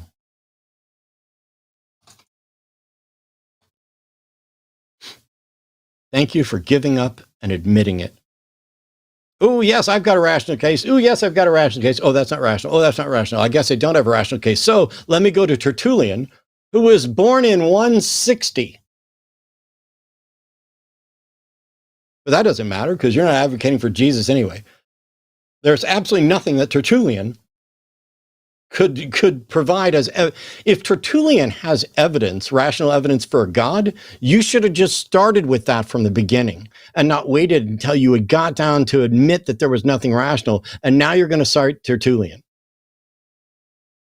You, William, are flailing. Oh, I've only been a theist for a couple of months. You shouldn't be a theist at all. What you've done is in the last couple of months, you've decided that you don't care about whether or not a position is rational, whether or not it's justified, whether or not it's supported by good evidence. You don't care. You're just going to go with what you feel. That is weaker footing, even, and I hate to say this because somebody will clip it, going with I just feel like there's a God is even weaker than the Bible says there's a God. At least then you're referencing, historical thoughts coming from people who genuinely believed all this, and they have an excuse for being irrational. They didn't live in 2025 where they could Google what is a logically valid and sound argument.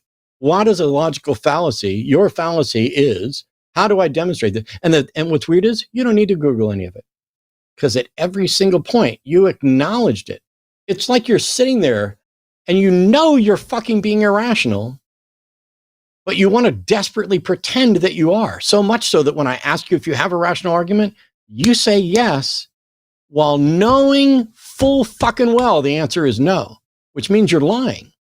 The only reason I didn't bother to call you a liar, the way the other guy was a liar, is because I think you have managed to deceive yourself into pretending and thinking that you're rational when you know you're not. which is why I'll thank you for the honesty and at least acknowledging that. That made you better than countless other callers. But it's better like skin cancer over colon cancer. Better. It's still garbage. It's still irrational. And you know it. That's what makes me sad. Got a couple other calls here. We've run out of theists. I've run them all off, but we do have a pantheist, which almost counts. Moldred is calling back for the, I don't know, 7th time or whatever. Pronouns are him. You want to talk about cancel culture and censorship. Okay, Moldred, how are you? Not bad. How are you doing? I'm pretty good. We're going to have to define some terms because okay. I don't know what you necessarily mean by cancel culture, and I don't necessarily know what you mean by censorship. But for me, censorship, in the only sense that matters, is government consequences that prohibit and punish for speech. Right?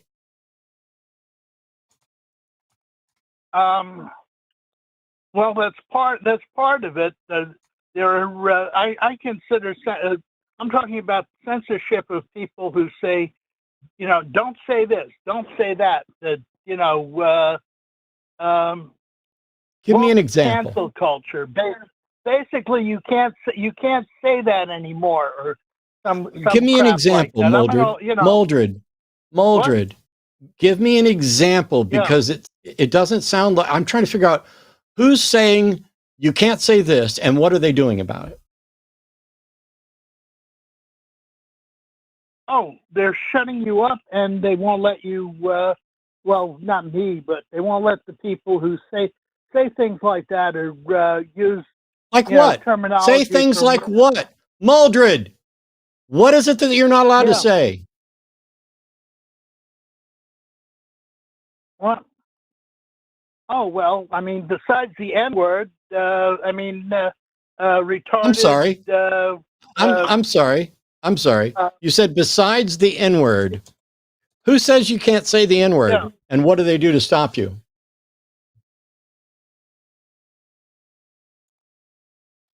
I don't know. They say that they don't feel they object to anybody who wasn't black from using that word. I'm sorry. I'm sorry, Moldred. I'm sorry, Moldred. Moldred, you've got to, Moldred, you've got to listen and you've got to fucking focus or I'm going to drop you like a hot rock. You're saying that it's censorship, that they won't let you say the N-word. Do you want to say the N-word? Not always, but under certain circumstances, that seems like the please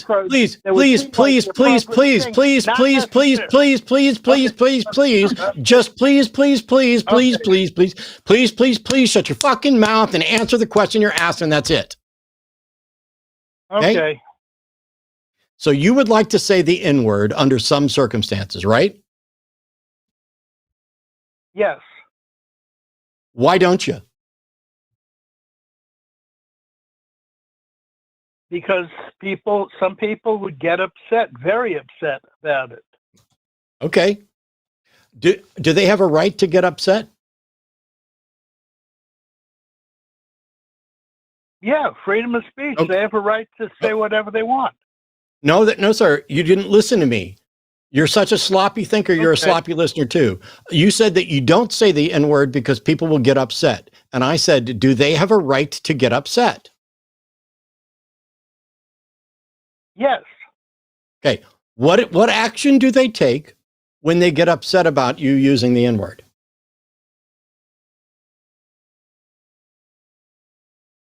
Depends on their attitude towards people. Some people just say, "Would you please not say that?" And other people, some people say, "Don't ever say that again, or I will do something." Okay. What is it they say they'll do? Beat the crap out of me. Okay. So some people will say, please don't say that again. Is that censorship? Yes. No, it's not. If somebody says, please don't say that again, that's not censorship. They're not telling you not to say it. They're asking you. It's a request for you not to use that word because they find it offensive. How is that censorship?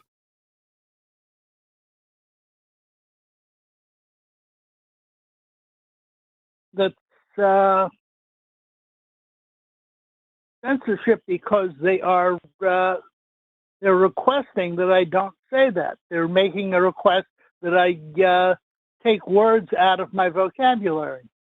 No, they're Even not. the They're request asking. is- No, they're not. No, they're not. No, they're not. No, they're not. No, they're not. It's not censorship to say, please don't say that, because they're basically saying, please don't say that around me. If you're around your other racist friends, none of them are going to make you stop saying it. I'm not a racist. I don't like anybody. Oh, you absolutely are. You absolutely are a racist. You're tossing around a racial epithet and talking about how you want to do it. I wish you'd just own it and say, yes, I'm a racist. I have racist tendencies. I have racist thoughts. I want to be insulting to people of particular ethnicities. I want to make use of this word. Because when somebody says, please don't use that word, that's not a censorship, and only an idiot would think it is. When somebody says, if you say that again, I'm going to kick your ass, is that censorship? That's censorship, definitely. No, yeah. it's actually not censorship. So, Mildred, you have no idea what censorship is at all. What's cancel culture? Pretty much the same thing. If people don't like something that you're going to say, they don't want to listen to what you have to say.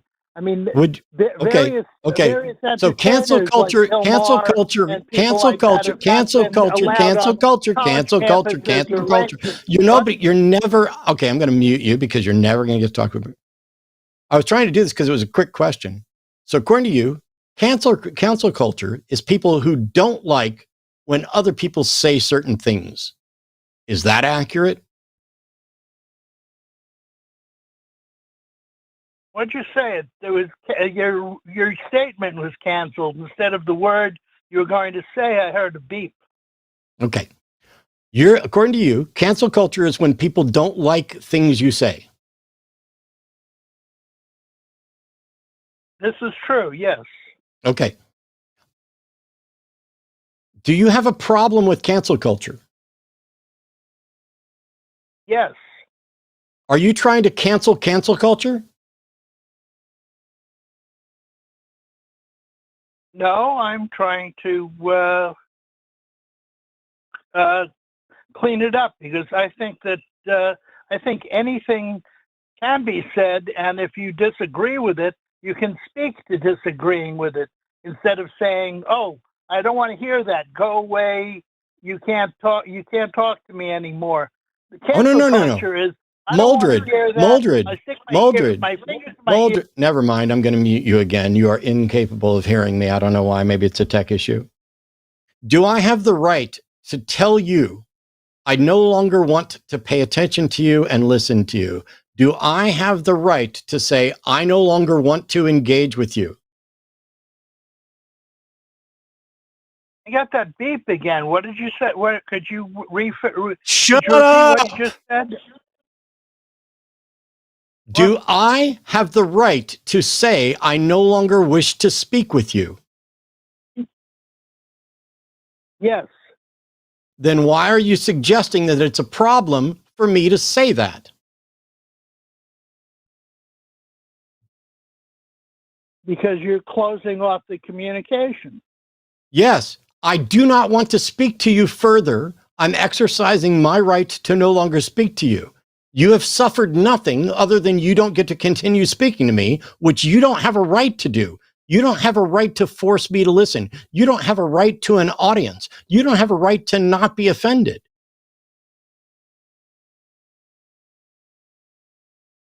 I don't know. How do you define rights? Rights are guaranteed and protected as if these are violated, the government will take action against it.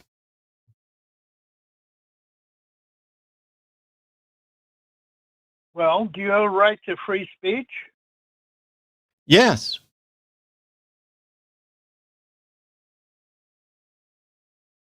Okay.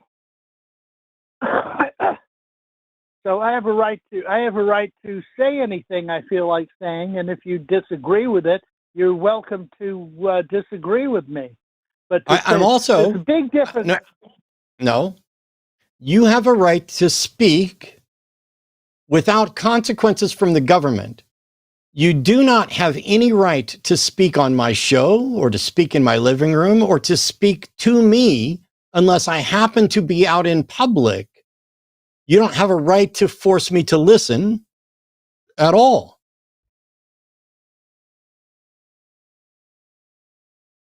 No, I agree with you. I don't have a right to force you to listen. Right. But if you disagree with something I say, it doesn't matter. It doesn't matter. It doesn't matter, Moldred, if I agree with you or not. Whether I agree with you, whether I don't like what you're saying, whether I don't like you, whether I'm just busy and don't want to fucking listen. You're complaining because you want to toss around the N-word and people object to it. They have every right to object to it. What will happen to you if you say the N-word? What are the consequences of you saying the N-word?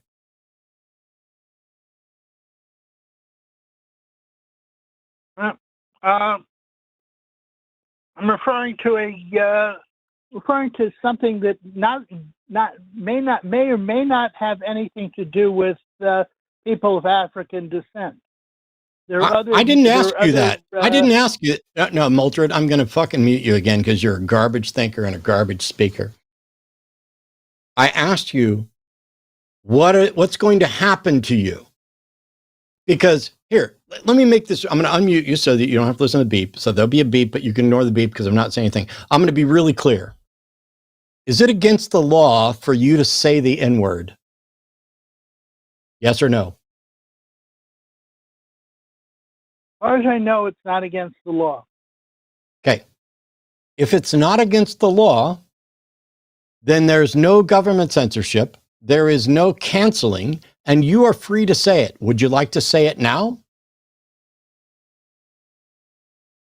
This went off on a tangent I wasn't really interested in. I don't give a shit. Okay, I'm going to mute you again. It's not on a tangent. It literally says right here, I want to talk about cancel culture and censorship. And I picked an example. And so far, you have demonstrated that you don't understand what cancel culture is, which is fine, because neither does anybody else who fucking agrees with you. There is no such thing as cancel culture. What it is there is more and more accountability for people's action. The thing being called cancel culture is accountability culture. And if you're openly racist, people are going to exclude you. And that's what should fucking happen. You should be ostracized because you don't have a right to be in my community. You don't have a right to be part of my group of people. And so if you're going to be a racist piece of shit that tosses around racial epithets, you're not going to get invited to my Christmas party. You're not going to get to stay on the line. You're not going to get to hang out with me.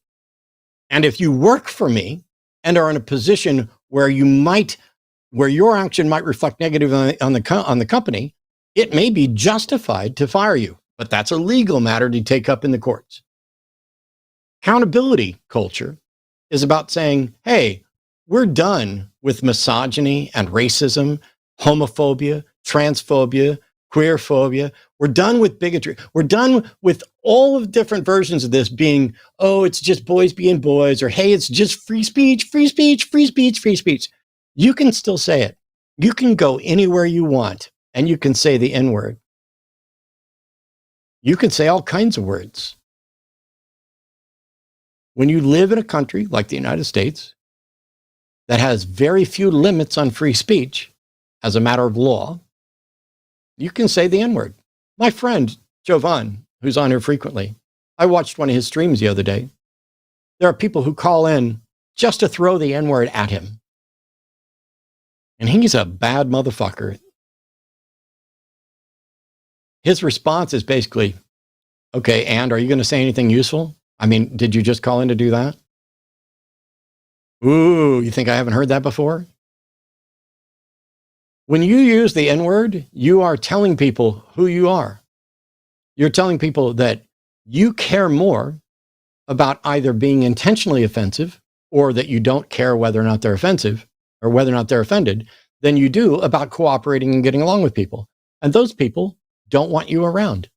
And that is their right to not want you around. Now, do they have a right to go out and get you fired?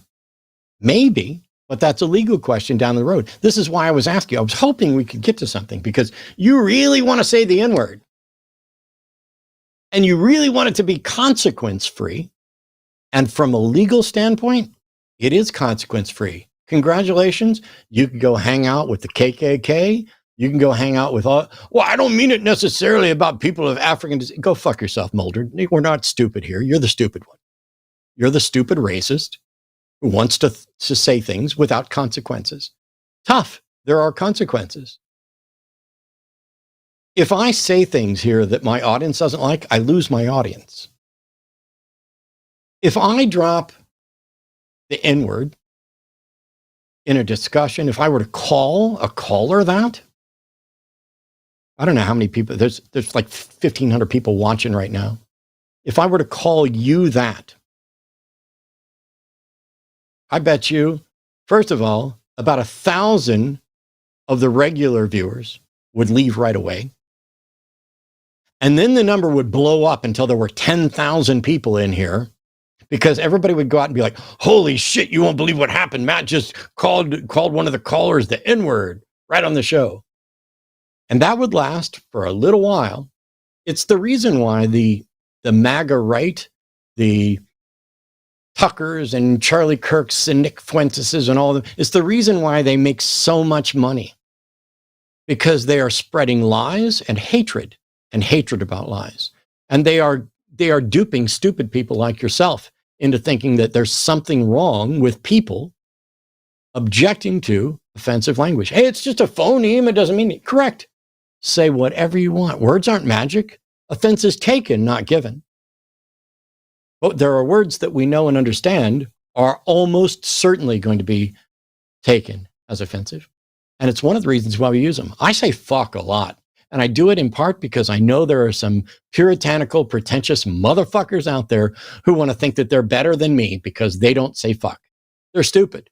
They're stupid as fuck. There's nothing offensive about fuck. There is something offensive about using a racial epithet that has marginalized and victimized and been used to ostracize an entire group of community, an entire community, to prop them up as a joke, to prop them up as less than, worse, inferior. Sorry that you don't understand that. But the reality is, Moldred, you're full of shit. There's no such thing as cancel culture. There's accountability. There's people holding people responsible for what they say and what they do. And there is no censorship on words like the N-word. Censorship is what the government does. If you want to say that, oh, if I say this, some people won't like it. Yes. Congratulations for at least being marginally in touch with reality. If you say something that somebody doesn't like, they're going to possibly let you know. And they have every right to. That's why I asked if you were trying to cancel culture, because that's exactly what you're doing. So I'm going to let you come back on, Moldred. And I'm going to give you one opportunity not to say the N-word or anything else, and not to talk about cancel culture or censorship, but to defend your pantheist view. And if you do or try and do anything other than defending your pantheist view, I will hang up on you. So here we go. I'm going to bring Moldred back in to see if Moldred wants to defend his pantheist view. Hi, we have racist Vic from New York, Moldred, calling in to defend pantheism. Okay. Can I speak now? Am I online? Yes. Okay. All right. I just wanted to make sure because you had me on hold. Okay. If everything that ever was, is now, or ever will be, real or imagined, exists, that would be God, that was created by man. No, Moldred, everything that's imagined doesn't exist. Is the thought of a unicorn a real thought? Yes, but it's not a real unicorn. But it exists. The thought exists. No, the thought exists. The thought exists as a label Right. Okay. that we. So I'm sorry. I'm sorry. You got to wait till I finish my fucking thought. The concept of universe. Okay. Yeah. Go ahead. Interrupt me one more fucking time, I dare you.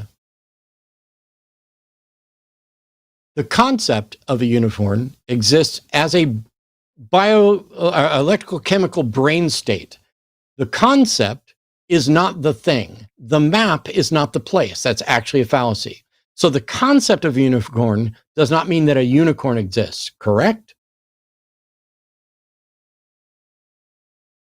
I'm amazed that we agree on so many things, but yes, the map is not the territory. I've told people that for years.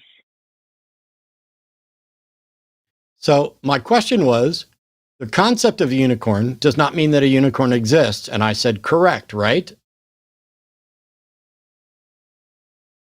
That is correct. The thought of a unicorn exists, but a unicorn does not exist as a magical horse with a horn. There have been animals that were referred to as unicorns, mostly rhinoceros. What's the plural of rhinoceros? Nobody gives a fuck. You're trying to make an argument for pantheism, and you started with, if everything, real or imagined, existed, and I had to object because there's no guarantee that imagined things exist, but also, even if imagined things exist, you said that would be God. Where's the demonstration that imagined things are God?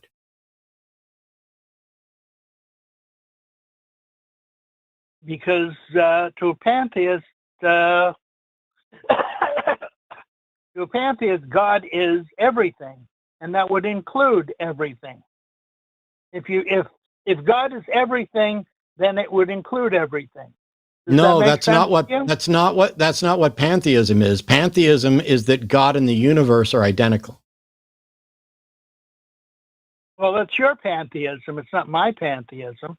Okay, goodbye, Moldred. Don't ever call me again. You're banned again. I'm not interested in your esoteric bullshit or your whining about how you want to use racist terms. Go say the N-word anywhere and everywhere. As a matter of fact, no, you're done speaking ever to me. I encourage you to drop the N-word all the time. I want you to, as you're walking through the grocery store, just go up to random people, throw the N-word at them. You just keep doing that. Drive around town. Maybe get yourself one of those things that sits on top of your car. You get a little, hello, people, I'm here. And then just keep uttering it over and over and over again. I wish you well. There's a reason why we banned Moldred ages ago. I'm having fun tonight. Part of the thing was, hey, we're not going to have bans.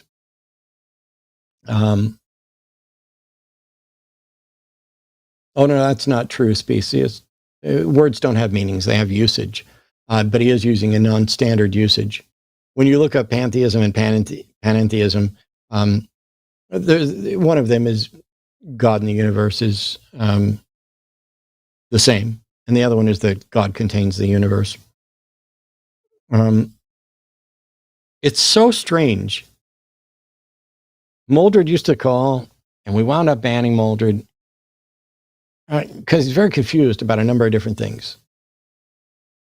But to be like, oh, I want to talk about cancel culture and censorship. But I don't think censorship has anything to do with the government. I think it's anytime somebody doesn't like what I say. Well, boo fucking who? I have a right to not like what you say. And I have a right to let you know. You have a right to not pay attention when I let you know. I have a right to decide who gets to hang out in my house, who gets to hang out in my show, in private spaces. If you and I are out on the street, I don't have any right to stop you from saying what you want on the street. There may be limits on what you can say on the street because there are limits on free speech, including things like inciting a riot and stuff like that. But there are street preachers downtown here in Austin who are absolutely awful, racist pieces of shit. They're allowed to go out and do that. The KKK has been allowed to have meetings and to engage in parades. You are legally allowed to go out and be racist and talk about your racism and be however racist you want to be in public.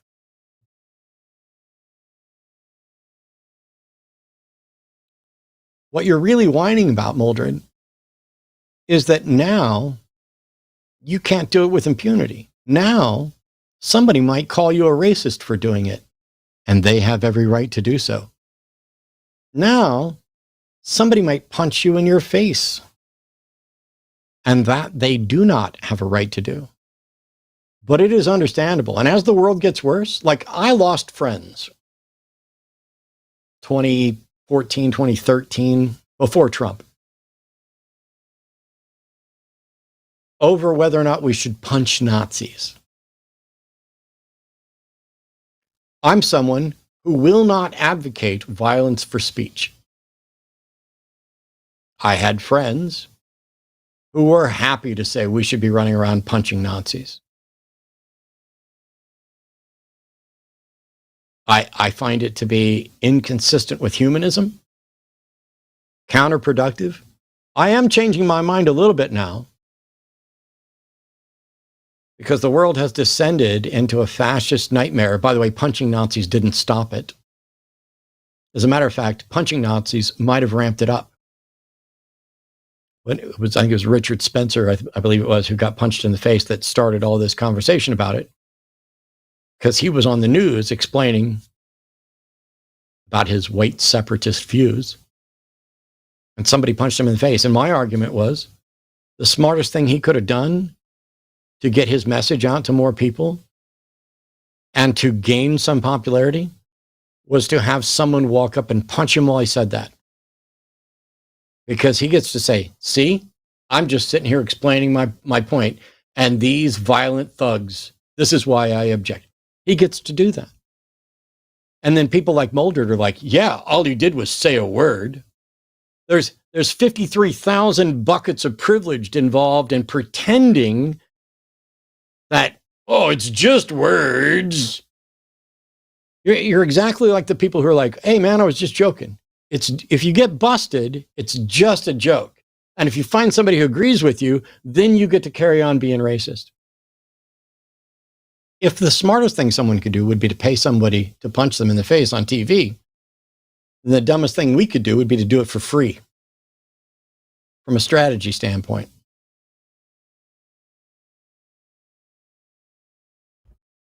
In any case, I got two more calls I want to get to, and one of them's been on hold for more than, or right at an hour. So Joseph from Utah, pronouns are he, him. Theists always believe because of emotional utility. That's interesting, Joseph. How you doing? Good. How are you doing? Pretty good. Good. Yeah, it's good to talk to you. Why is it relevant? So I just want to. Sorry, what's that? You're saying theists always believe because of emotional utility, and I'm saying, okay, what's your for that, and why does it matter? I think it matters because I mean a lot of the conversations we get into with theists about their beliefs are they always center around things that are not the reason why they believe. And so like you can make tons of different arguments. They can make tons of different arguments. You can dismantle them. And then it always gets down to the point where they say something like, oh, well, I was in a really dark place in my life and God helped me out of it or something like that. So I think it matters at least because maybe that's the most useful thing to point out. I'm not sure. How do you know why they believe? And I mean, this is anecdotal, just mostly from listening to calls on Here on the Line and talking to theists myself.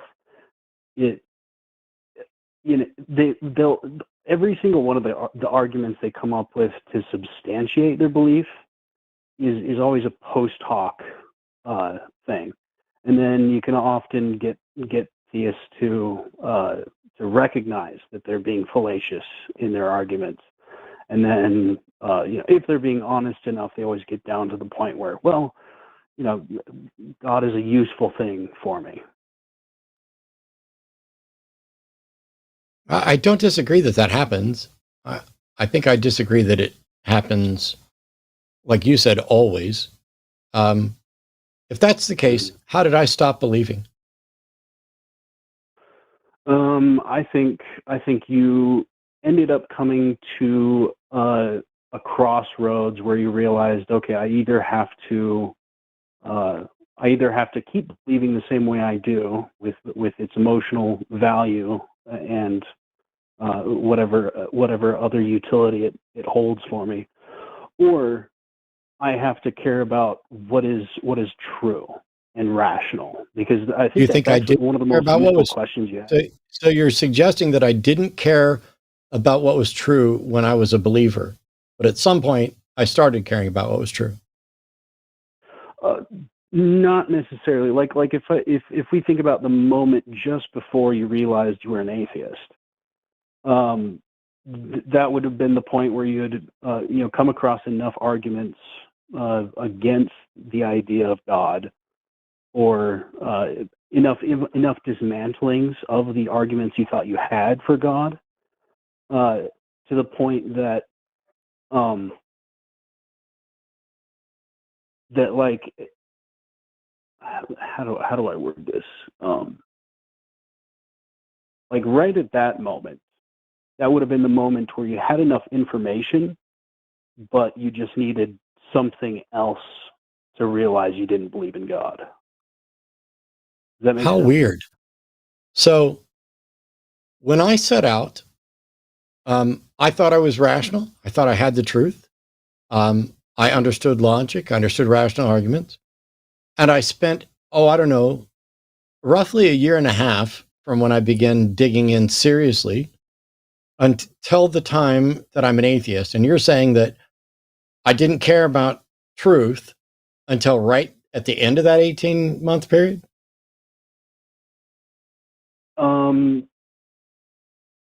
At least didn't prioritize it, I would say.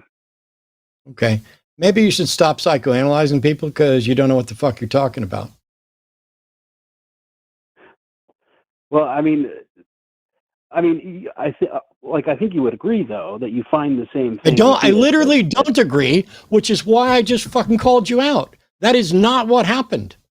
You're pretending that you know my mind better than me. And then you're extrapolating it to everybody. You're extrapolating it to everybody. So let's say when I was 21 and still a believer, do you think I didn't care about truth then? Maybe not necessarily about your God belief. You're wrong. Okay, so what were the things that convinced you that it was true back then? I was convinced that it was a rational position for a lot of the same reasons that many others are, with regard to fine-tuning arguments, the moral argument, the cosmological arguments. I did not know and understand how or why these things were fallacious. I accepted them because they were consistent with what I believed, and I didn't know enough, but I absolutely valued truth, and I thought I had the truth. Right. Okay. So which beliefs or which arguments then, once they were dismantled, sort of deconstructed your belief at that point? All of them. I had to dismantle all of them. The entire project was to demonstrate the truth of it. And when I found out I didn't have the truth, I gave it up. Because I always cared about the truth. I just didn't realize that my beliefs weren't true and rational. So I guess I'm just kind of confused why it took all of the arguments to be dismantled to convince you that, convince you away from God belief. Because I'm a rational individual that cares about the truth, and I'm a skeptic who is diligent. The only thing I hadn't done is apply skepticism to my religious beliefs. But you're saying that I didn't care about the truth until the day before or the day of or right near the point where I was an atheist. So you're saying that 20-year-old me didn't care about the truth, and you're full of shit. You shouldn't be saying stuff like that. You look silly. I'm not necessarily. Well, I don't know. I'm not necessarily saying that you didn't care about truth. You literally did say that. I even asked and clarified it, which is why I called you out for being full of shit. I've clarified it 3 fucking times now. So what about like prioritizing belief? I mean, are we talking about the same thing? Like prioritizing the truth of your beliefs? Is there ever a point where you thought you were correct about something and that stopped you from investigating to find out if you were? Yeah. Does that mean you didn't care about the truth? I think honestly, a part of me did not. Does that mean you didn't care about the truth? Does that mean you didn't care about the truth? Not necessarily. I think it depends on how much information. Good. Not necessarily. Not necessarily. So stop saying it did. Right. Anything else you want to tell me about my brain and when did I start caring about the truth, smartass? When you made the choice to care about truth more. When was that? Know it all? I mean, I think that must have been the point where you realized you were an atheist. Like would you say? Nope, you're wrong. You're wrong. You're wrong. My God, you're absolutely fucking obnoxious with your know-it-all bullshit. And even when I fucking give you an opportunity to back off of it, to stop being so cocksure in your own stupidity, you double down. You're amazing. All right. Well, maybe I'll concede that. Maybe I'll concede that not necessarily. I got a concession for you. Get the fuck off my show. All right.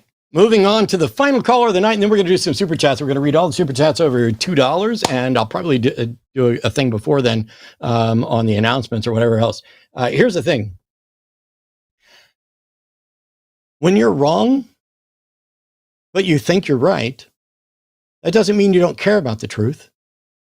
That just means you haven't necessarily investigated sufficiently to determine that you're wrong. Because being wrong feels exactly like being right. Very few people, I used to say nobody, but now I'll just say very few people, sit around going, I know I'm wrong, but I'm going to keep on believing it because I don't care about the truth. No, they think they're right.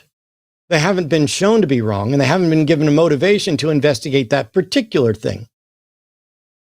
But you absolutely care about the truth. Everybody cares about the fucking truth, which is why you look both ways when you cross the street. Everybody cares about the truth. Stop pretending that you can read people's minds. I'm a magician. I do it on stage. I'm putting together a magic show for August where I'm going to read some minds on stage. And I should put that in quote, read some minds on stage. And I have some amazing bits. I can fake mind reading better than anybody who's ever fucking called the show other than other magician friends. But all of you theists and atheists who smugly think you understand how everybody else fucking thinks and then you call in to show that you're exactly wrong. I mean, I can't tell you. You might be right about every other atheist on the planet except me, but you're fucking wrong about me. And I don't think I'm that unusual. I think everybody cares about the truth. And I think that once people are convinced of something, they're convinced that it's true until given good reason to doubt that, to given good reason to question it. And when given good reason to question it, that's how much you find out how willing they are to prioritize truth over comfort, because they're both relevant. And at different times, people might prioritize comfort over truth in some scenario, but that doesn't mean they don't care about truth. I can tell you When I was 18, I went in the Navy. I was a fundamentalist Christian Southern Baptist. Absolutely believed I had the truth. Well, during the 8.5 years that I was in the Navy, I wasn't particularly active. And at times, I even had dog tags that said no religious preference, because interacting with a bunch of other people put me in a position where I'm like, I'm not sure that my beliefs are that true. But they're personal beliefs. I'm not even acting on them, really. It's not a big deal. I'll worry about it another time. And then I became convinced that God was punishing me for not becoming a preacher, for not caring enough about making sure that everybody else had the truth. And I was convinced I had the truth. I could go through the arguments. What I couldn't go through and understand are the fallacies. And I'm going to say something that's probably going to piss some people off and make some other people cheer. The world is full of more stupid, ignorant, dumb fucks than you could possibly imagine. If the internet and MAGA and Trump have shown us anything, it's that we overestimated how likely it is for people to functionally, actively work on discerning the difference between reality and fiction. Mainly because it's not always important. Oh, I know. Don't you dare email me. I know you're sitting there going, that's exactly what I was trying to say. No, there's a difference between always. Only Siths speak in absolutes. I'm talking about there's more people who do not understand and do not have the tools and have never been given the tools to evaluate reality. People who don't understand a functional view of epistemology, let alone what the word even is or means. People who aren't skeptical, people who aren't rational and wouldn't be able to describe what is rational, people who don't know what a valid and sound argument or why fallacies are this way. We have built a world where we are increasing the stupid. We are scrolling through bullshit because it's too much.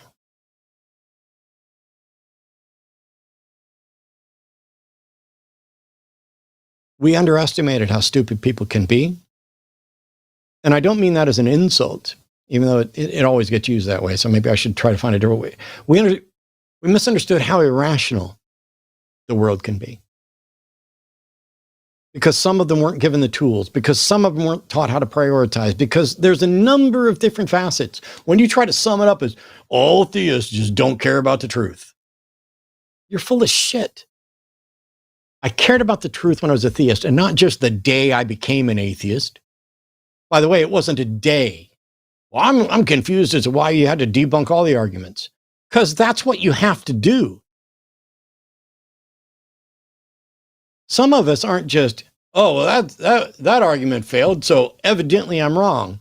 If I got 23 arguments for the existence of God, and you show me that one of them is fallacious, I don't become an atheist instantly. I'm a skeptic. Instead of speaking in absolutes or throwing everything out because of one poisoning of the well, I got to go through all of them.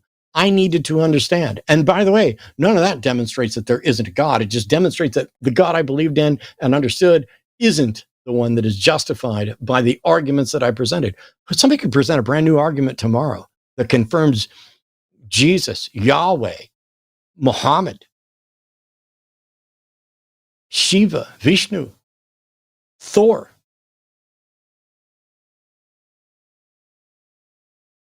You fucking know-it-all atheists are really obnoxious to those of us who do. There we go.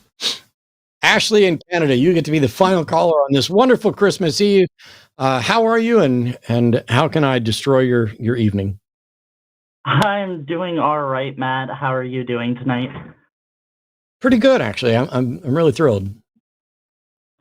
That's good. I'm really actually happy to be up with you specifically, because I wanted to get your take on how I approach religion as an atheist and as someone who I kind of model myself as a skeptic. I work towards that every day, hopefully. Sure. So, what's going on? Yeah, so I'm an ex-theist. I was raised Mormon. Due to discrimination from the church, I left the church, but then discovered through skepticism that I through a skeptic approach, that I don't genuinely believe there is any God or gods that legitimately exist. Through my through my life and through finding through my community, this is quite common within like the trans community, is an almost approach of atheism through a religious lens, and will subscribe to more like heathenistic practices. For me, more Norse paganism as a practice, and the practicality of religion as a sense. For me, I believe that the old gods are stories written by ancestors to describe natural phenomenon, and are just trying to like fabulistic almost as a religious practice. Would you say that so long as you approach this religion through a skeptical lens and not use it to try to find truth in the world, but to find meaning or personal lessons, would this be a positive thing in your mind?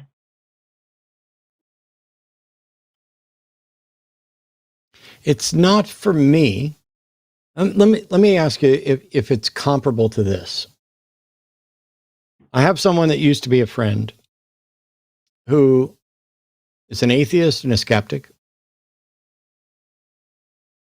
at least by labeling, and they like to do tarot readings.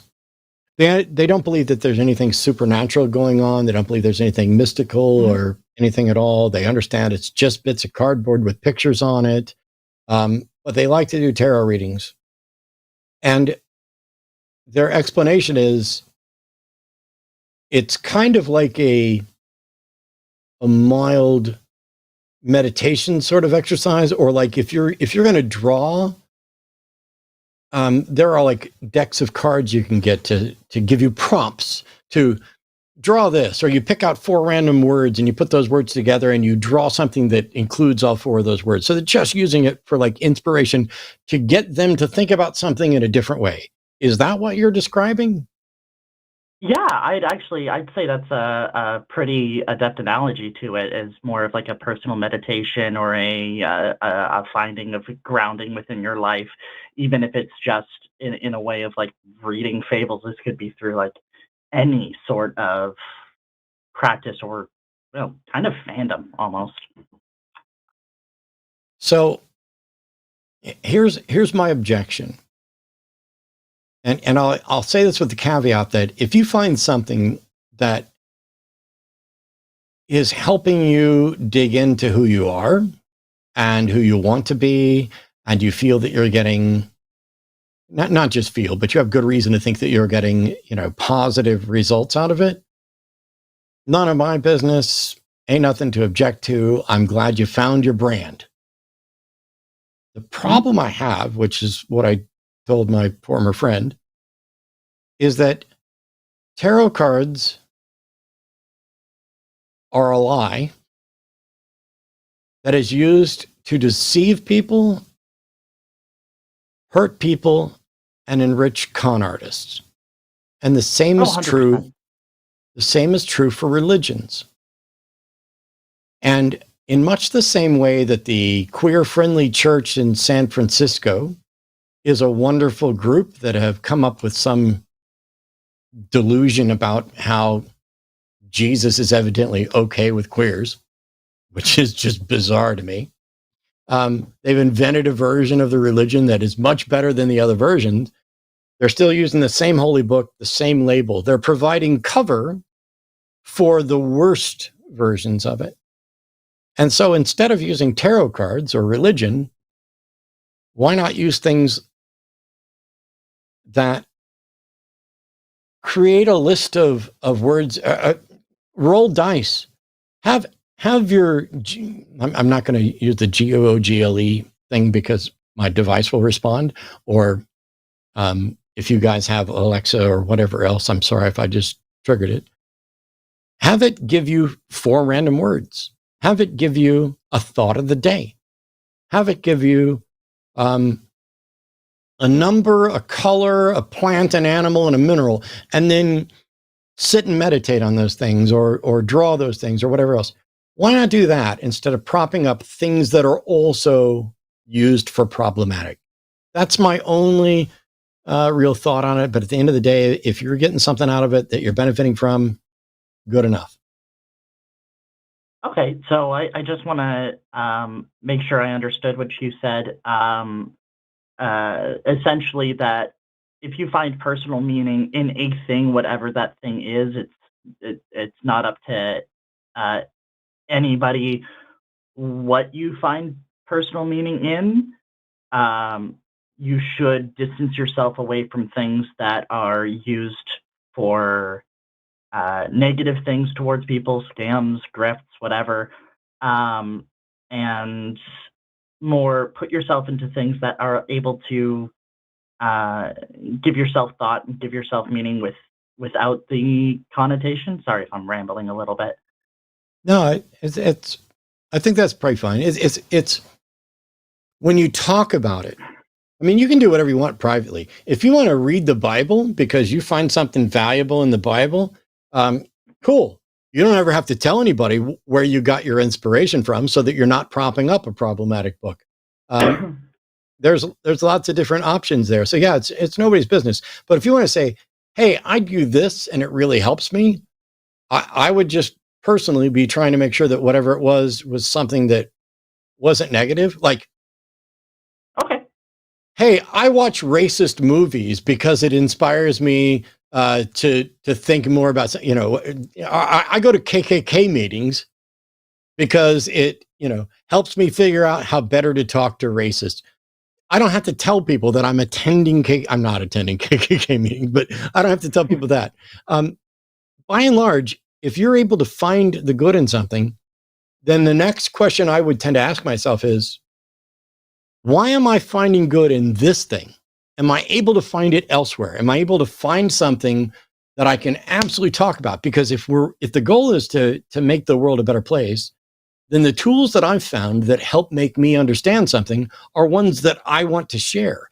And if if it turns out I'm only improving if I go to Jewish synagogue, then I need to figure out why that is. Is it because there's something true or good about synagogue?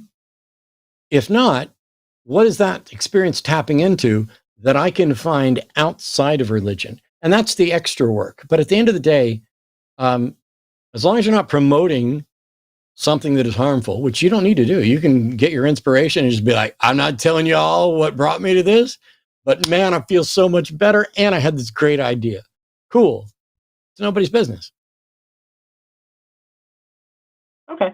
So apply skeptical reasoning to your personal beliefs as well, not just your understanding of truth. I really appreciate your take on that, Matt. I've been wanting to call in about that for a little bit. Sorry if it was a little disjointed. I'm currently under the weather with COVID. That's why my voice is so harsh, but I appreciate you taking the time. Merry Christmas if you celebrate. Oh, I'm fine with Merry Christmas whether I celebrate or not. But thanks, Ashley. Okay. Thank you so much. Bye. Take care. Yeah, I find it's funny because there's constant talk about the war on Christmas. Oh, we can say Merry Christmas again. There was never a point where you couldn't say Merry Christmas. Just like there was never a point when you couldn't say the N-word. It's just about what you should say. And people are like, ooh, you wanted me to only say Happy Holidays. Well, I'm saying Merry Christmas. Cool. We say Happy Holidays because it's inclusive of anyone who's celebrating pretty much anything. But it also draws a barrier between the people who are celebrating something and the ones who aren't celebrating anything. So you don't have to say, have a nice day. I don't run around telling people happy birthday on my birthday. I don't know why I would tell them happy birthday on and by the way, my mom's birthday was 4 days ago. I don't walk around going, hey, it's my mom's birthday. Hey, it's my mom's birthday. Hey, it's my mom's birthday. I want to let you know it's my mom's birthday. She would like you. It's my mom's birthday. I don't do that. And yet every year in December, they're like, ooh, it's Jesus' birthday, when it's not. Well, it's the day we celebrate Jesus. You can look at it more like President's Day. Cool. I could see it more like that. You're not going to bug me by saying Merry Christmas. I said Merry Christmas to somebody earlier. And the thing is, I know Christians that do not celebrate Christmas and Christian organizations and denominations that prohibit it. Actually, I used to go to lunch with a guy. We'd have debates over lunch. And he absolutely didn't. Everybody's saying happy birthday to my mom. That's funny. But he absolutely didn't celebrate Christmas. I did. And I can tell you, Christmas isn't the important holiday in Christianity. Easter is. Which holiday is the one that became popular? The one that was fun. The one where you eat. The one where there's presents. The one with a story about magical beings coming down to give you good stuff. The one that brings everybody together. Not the one where people put on their finest clothes and go act pretentious and might get some candy or look for some eggs. I mean, they're both significant holidays, but come on. Christmas is an economic, materialistic, secular magic time, and Easter is boring as fuck. And yet, within Christianity, it should be the opposite. Because it's not the birth that's important. It's not the birth that is important. It is the resurrection. If Christ be not raised, our faith is in vain. That was the culmination of the entire plan. The birth is actually no more important than the creation of the universe. It's when the plan comes to fulfillment. Not a jot or tittle of the law will change. I've come to fulfill the law. Anyway, that's enough of me preaching. Yes. Arden. Hello. I knew you were going to jump in right there. That's why I said your name. Yes. So I'm going to hit the schedule, but also before that, I saw some people talking about our mugs in the chat. So I was going to show you guys for the Mug Brawl 2025. These are mine and Matt's mugs. Matt's is I'm not answering questions. And you can explain that. Mine is marked safe from trans derangement syndrome. So those are available on linemerch.com. There is a Mug Brawl collection on our website. If you go to linemerch.com, you can find them there, along with all the other host mugs. Please go ahead and grab these. Help us. The ad revenue, you guys, in November and December for the holidays is a lot, but it dips massively in January and February. So this mug competition really helps keep the line afloat through those months where our revenue dips substantially. So please consider supporting us by grabbing your mug over on the line. So yeah, I'll explain mine. Although I think most of you already got it. I want to win. And the number of places and scenarios where it would be handy to have a cup that says I'm not answering questions just seems to blow away most stuff. I love Arden's cup, and Arden's cup is the one that I would be drinking from because it amuses me. And because I'm going to use my, cishet white dude privilege to stand up for the people who don't have that privilege. But mine, can you imagine? You're in your cubicle at work, got your coffee cup, it's just sitting there, and somebody comes over to ask you about a report, and you just, I would pick up my cup, but I don't have it here. Here, let me, like that. Hello. You get right on it. And then you'd be like, I'm a little busy at the moment. You could, if you can find a lid that fits, or just leave it empty. When you get pulled over by the cops, you can hold your driver's license up to the window and just sit there and sip out of your mug. I'm not answering questions. I don't know that the winner gets any. What does the winner get, Hung? The winner, usually what the plan is that we put their merch up. Although now I'm reflecting and I'm like, did last year's merch go up? Did we somehow miss that?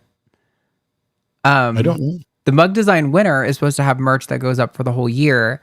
And the one that's currently in the lead by quite a lot is Javon Bradley's, which is the only black mug in the collection, and in white text it says the black one.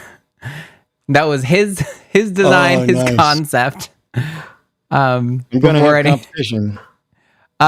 Sorry, dog barking in the background. Neighbor's dog. Real quick before we move on to super chats, I'll let you guys know about the schedule again. Tomorrow there will probably be a Christmas event in the evening.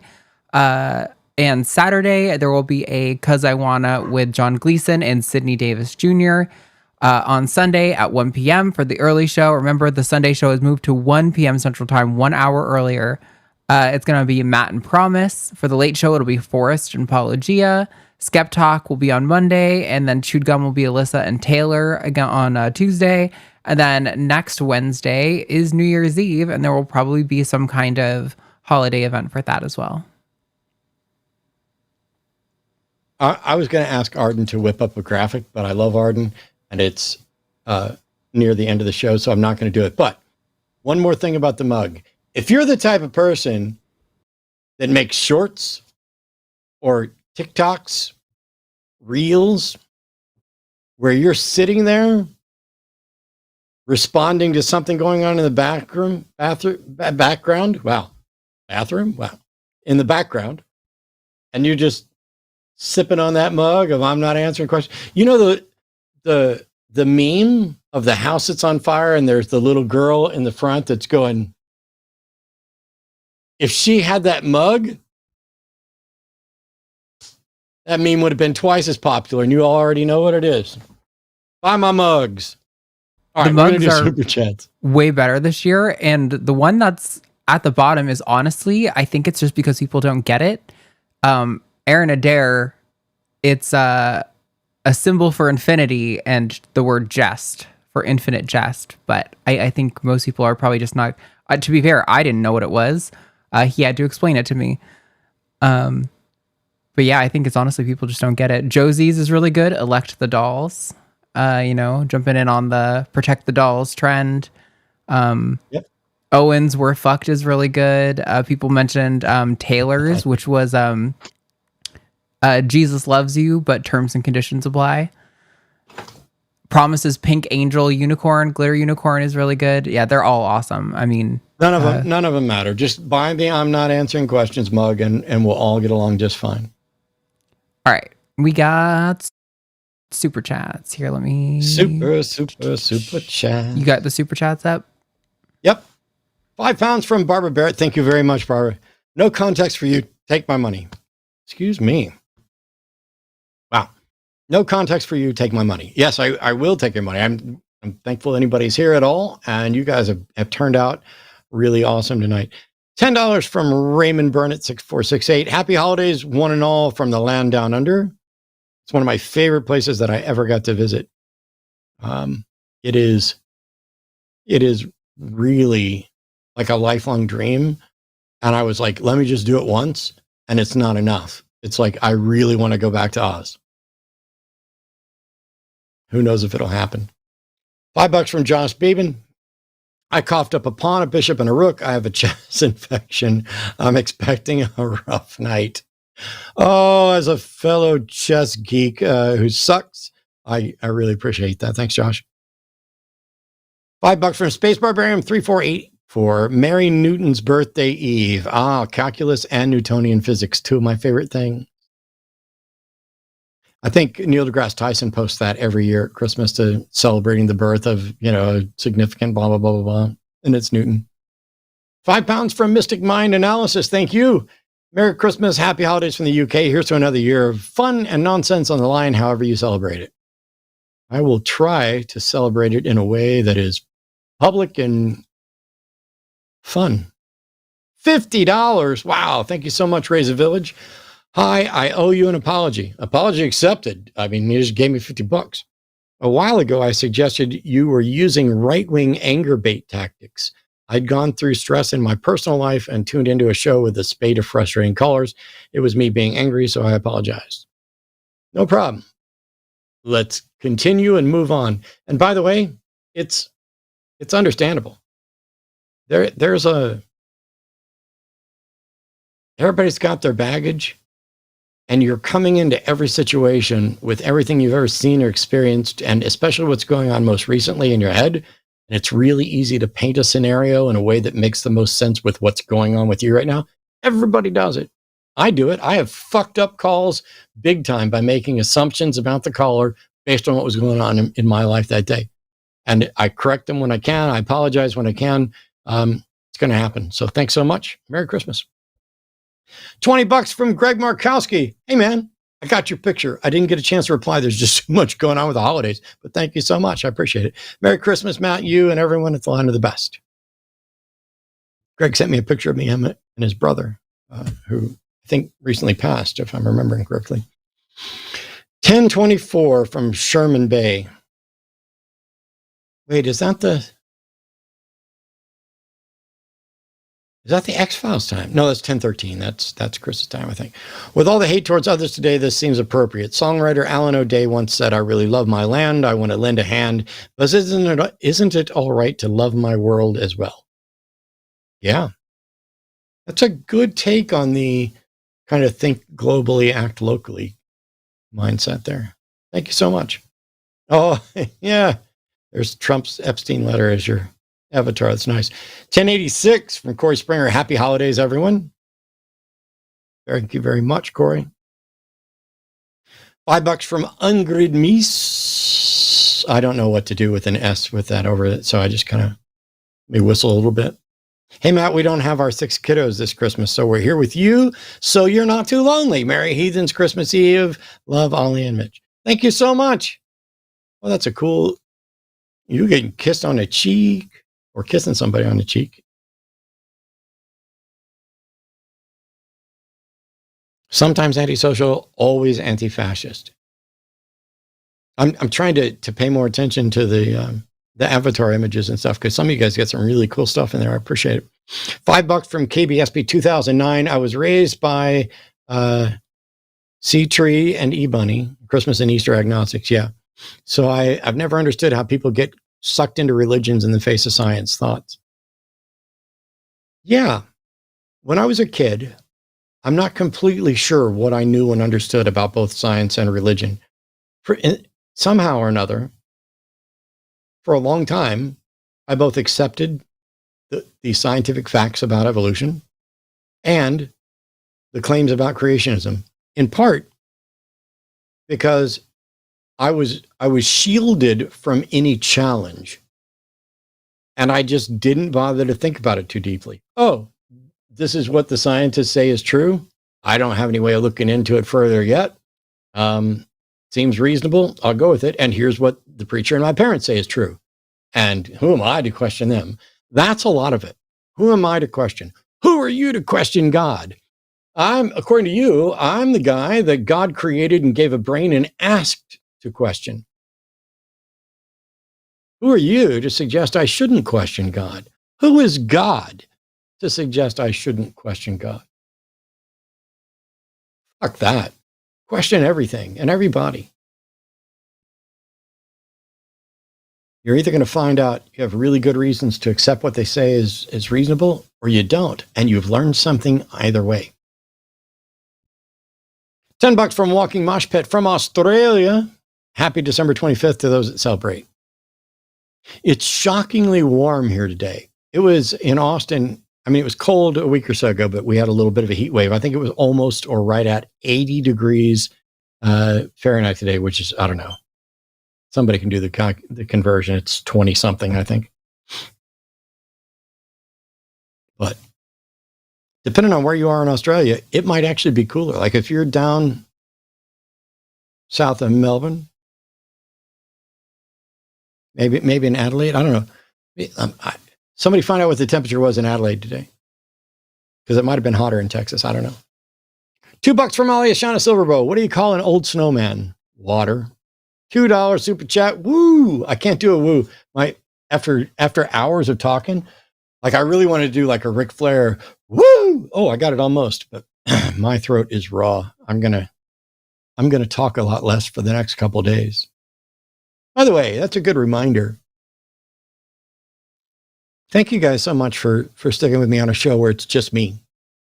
I love having co-hosts on, I talk a lot. I talk less when they're on. I talk more than I should sometimes when they're on. And I'm very grateful for everybody who has agreed and spent time co-hosting shows with me over the year. I appreciate their contributions. I apologize for any time I get it wrong or walk all over anybody. We know me. I'm going to be me.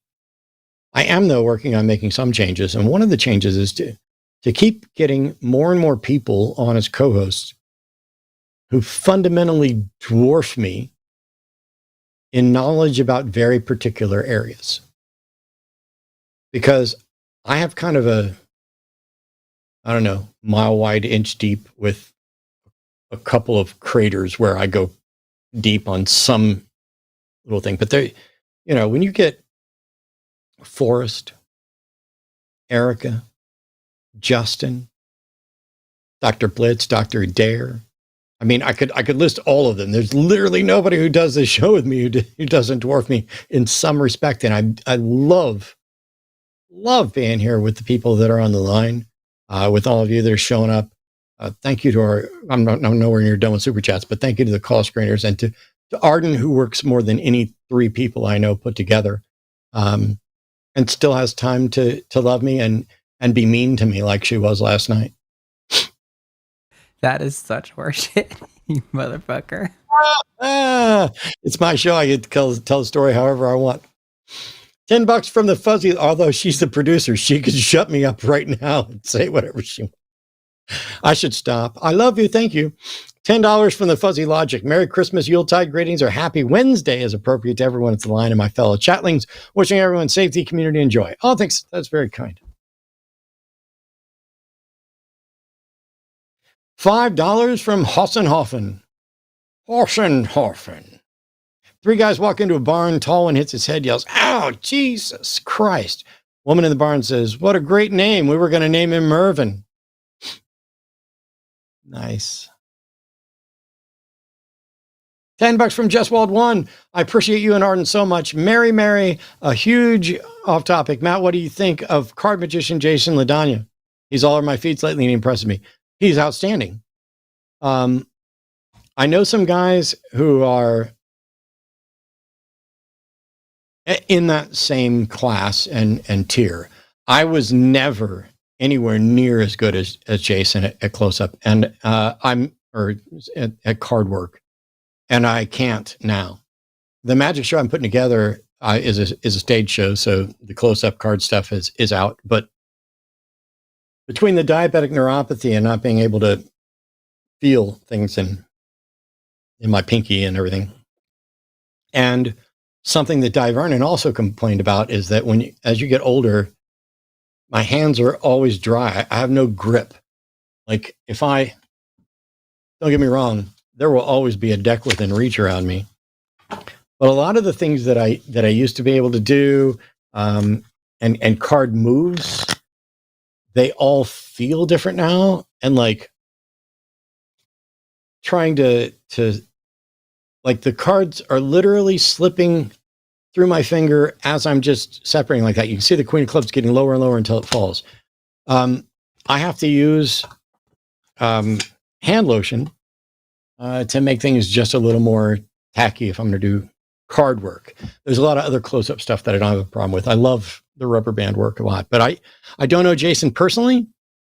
I don't know where I would rank Jason, but his stuff comes across my feed all the time. I know a lot of the stuff he's doing. I don't know everything that he's doing. I love the fact that he takes on challenges and busts, oh no, you're doing this. Oh no, you're doing this. Let me put a stopwatch here. Let me show you that. And I've caught him, I think, falsely busting someone before, and it just made me giggle. It's like, oh shit.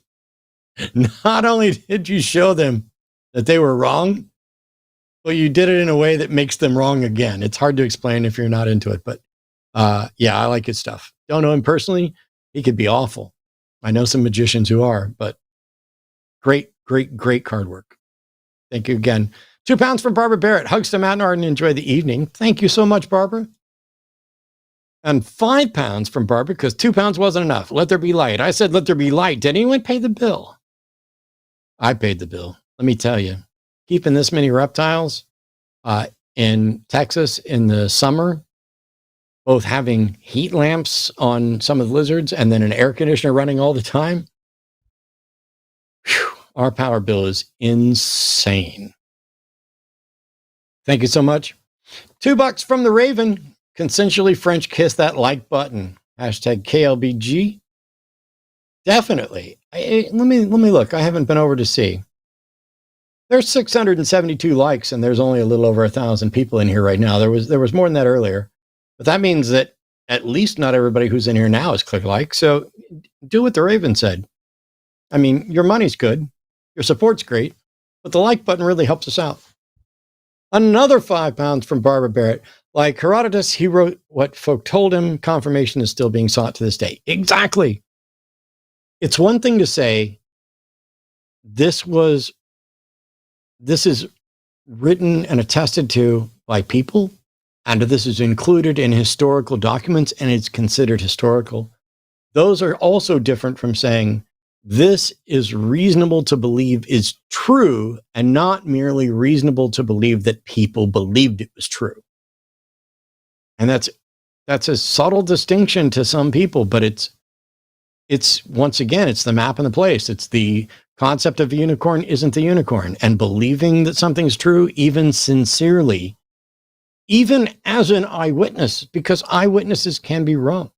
Now, if we had good reason to believe that there were a number of people who had spent time with Jesus, reporting Jesus, which is what you would get from the Gospels, if the apostles had written things and we could confirm it was them, I might be okay with an aggregate attestation that we can independently confirm, here's the writings of all 12 apostles, and we can confirm them all, and they at least are all in agreement that they all hung out with the same dude.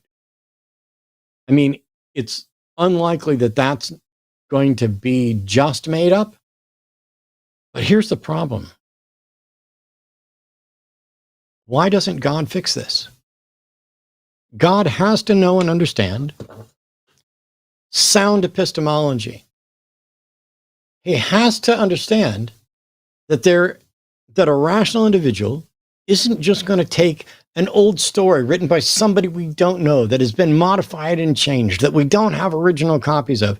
Even if you come up with 4 or 5 or 6 or 7 or 8 of those, it's not rational to conclude that the story in there is true when the story violates everything we know about how reality works. And the only explanation is, yeah, but it's God, which you also haven't demonstrated. Where is God? Why would a God create us and stick us here? And for the most important thing, it's not important that we create glasses for me to be able to read your super chats. I can still read on this screen. And yet we had to make these corrective lenses that I didn't used to need just because my eyes are getting older. And we did. None of it makes any sense as to why God isn't stepping up and saying, hey, yes, I'm actually here. That story is accurate. I'm actually here. That story over there is not accurate. How can you say that there's a God who loves us if he's unwilling to do that? The most basic, I'm not going to be a lazy absentee landlord, thanks Pacino. I'm going to actually at least confirm which of the religious stories actually matches up with me. I'm going to actually confirm what I expect, what I'm going to reward, etc. It's bizarre to me that otherwise reasonable people can buy into this. And what's even worse is that otherwise good people can buy into the corrupt ideas. I mean, don't get me wrong. I wake up every day in a world where, fascist, incompetent liars are in charge of the country, if not the world. And we know that things are getting worse in a number of areas, but there's an excuse for that. They're all humans in a broken world. Why is the all-knowing, all-powerful creator of the universe, who's supposedly good and supposedly loves us, leaving us all to flail about on our own with no guidance, no confirmation, nothing, not even original copies? We just have to infer and then argue and debate and debate and debate. And well, here's why I think it's reasonable. Well, I don't think that's what reasonable means. Well, here's my argument. Yes, but it's fallacious. Yeah, but I don't care so much about truth. I think it's reasonable, because reasonable seems to be something people think they can just fucking make up. Something's either rational or it's not. It goes to ratio. It has a mathematical derivation. This is deductive reasoning to go from the logical foundations, mathematics, and then to set theory and structured arguments. We go from deductive reasoning to inductive reasoning and inference. But at no point are we justified in going in a hunch and saying, I don't think the truth matters. Hey, this is the best we've got. If it's the best we've got, who says you got to make a decision? Like, we don't have confirmation of Jesus, but damn it, I'm betting everything on it. Okay. You'd be better off buying a lottery ticket. At least the ticket's real, and there are winners fairly regularly. Although I guess the Powerball or something's up to like 1.7 billion. So I'm definitely buying tickets. How do you not buy tickets? I mean, what is the expected return on investment for every dollar if the payout's 1.7 billion? It's got to be more than $1 at that point, because that's more than the odds, even if multiple people won. And yet still, if you bought a ticket expecting to win, you're an idiot. You have fundamentally misunderstood math. £2 from Anna Stevens. Thank you for all your work. Thank you for all your support. Very, very kind. Joshua Everett, $5. William, it was really nothing. It was your life. How can you stay?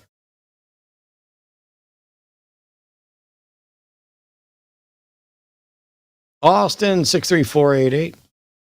What strategies do you have for effectively communicating scientific evidence to the public when their beliefs are shaped by cultural or religious influences? Is there any way to bypass our biases? It takes work, because I think that everybody cares about truth. You just got to make them realize that they do. And then show where their position on a certain issue is in conflict with the best standards of evidence, the best findings with the best standards of evidence. And then you got to let it sit. And I think the best strategy I've come up with outside of the shows is, let's try and find a point where we're in agreement. And we keep backtracking until we find the point that we're in agreement. If we can get back to, we share a reality and identity, non-contradiction, and excluded middle are accepted as true and the foundation of all reasoning that we're going to do, cool. At least we got that. If you find somebody that does not accept that we're in a shared reality, you need to start there. And it may not be very productive. It's going to be rare. Most people are willing to go along with, yes, we're in a shared reality, but there's a couple of philosophy bros and stuff are like, no, I won't say that. Cool. Then why are you talking to me? Well, you need to realize you're not going to reach everybody. You try. There may be people who will never change their mind, but I don't know how to tell the difference between somebody who will change their mind and who won't change their mind before I talk to them. And I may not be able to tell after I talk to them, because it may not be me. They might not like bald people. They might not like people with a beard. They might not like people with glasses. They might not like dudes. There may be some roadblock to my attitude, my persona, that is a stumbling block to them even being willing to consider the question I ask. And that is absolutely something that happens on the show all the time. I've done this for 20 years. People call in, and every question I ask, some of them think, oh, this is a trick question. Where's the trick? I got to find the trick in this. He's just asked me this. What? What if I say this? What if I say that? Oh, no. Oh my gosh. And so that gets them to a point where they're just going to avoid addressing the issue at all. And that's why I don't get the answer to the question I ask over and over again, because either they figured out that that question is going to lead to something that they're not ready to answer, or they don't understand and can't justify, and they're unwilling to say, I don't know, or it's a trap that they can't see, which makes them even more nervous about it. It is a difficult thing. Do not, by all means, definitely learn things and tools and ways of addressing certain things from these shows and the people who are on here. Do not assume that your conversations with people in private will or should happen anything at all like what you see on these shows. It's much more difficult for somebody to be obstinate to your face and refusing to address the question. If you can read each other's body language. Like, part of the problem is I can't see the people I'm engaged with. In a debate, I can. In person, I can. I can't see which one of them is smiling or smirking. Sometimes you can hear it. I can't see which one of them muted and went, oh my God, I got him now. This is hilarious. He's going to look so stupid. I can't see that. And it's one of the reasons why I prefer public debates for a lot of stuff over the calls. But thanks so much. We got a lot of super chats to get to. I'm going to do my best to do that. $50 Canadian in alleged money from Greg Lisk. Merry Christmas, Matt. Promised to send you some cheer when I won my 3-year legal battle with my former employer, Jimmy. Get fucked consensually. Thank you so much, Greg. 22 euros from Pivot C. Roy. Merry Christmas. I have multiple magic props being shipped to me from the UK and Europe. There were things that I specifically went looking for. So I had to do conversion. That's the only reason I mentioned this, conversion from dollars to euros and dollars to pounds just the other day. And I've already forgotten because I don't need to do it anymore. Thank you so much, Pivot Roy. $10 from Brent J. Council. There's fireworks going off outside. I don't know if that happens everywhere. It didn't used to happen when I was a kid for Christmas. But down here, there's fireworks for the 4th of July, New Year's, Christmas, sometimes Election Day. Yeah, people like blowing shit up down here. I told Chat too earlier they were having a big barbecue and it smelled. I thought there might be a fire starting in the house somewhere. So I went looking around and then I looked out the back and they were just having a barbecue.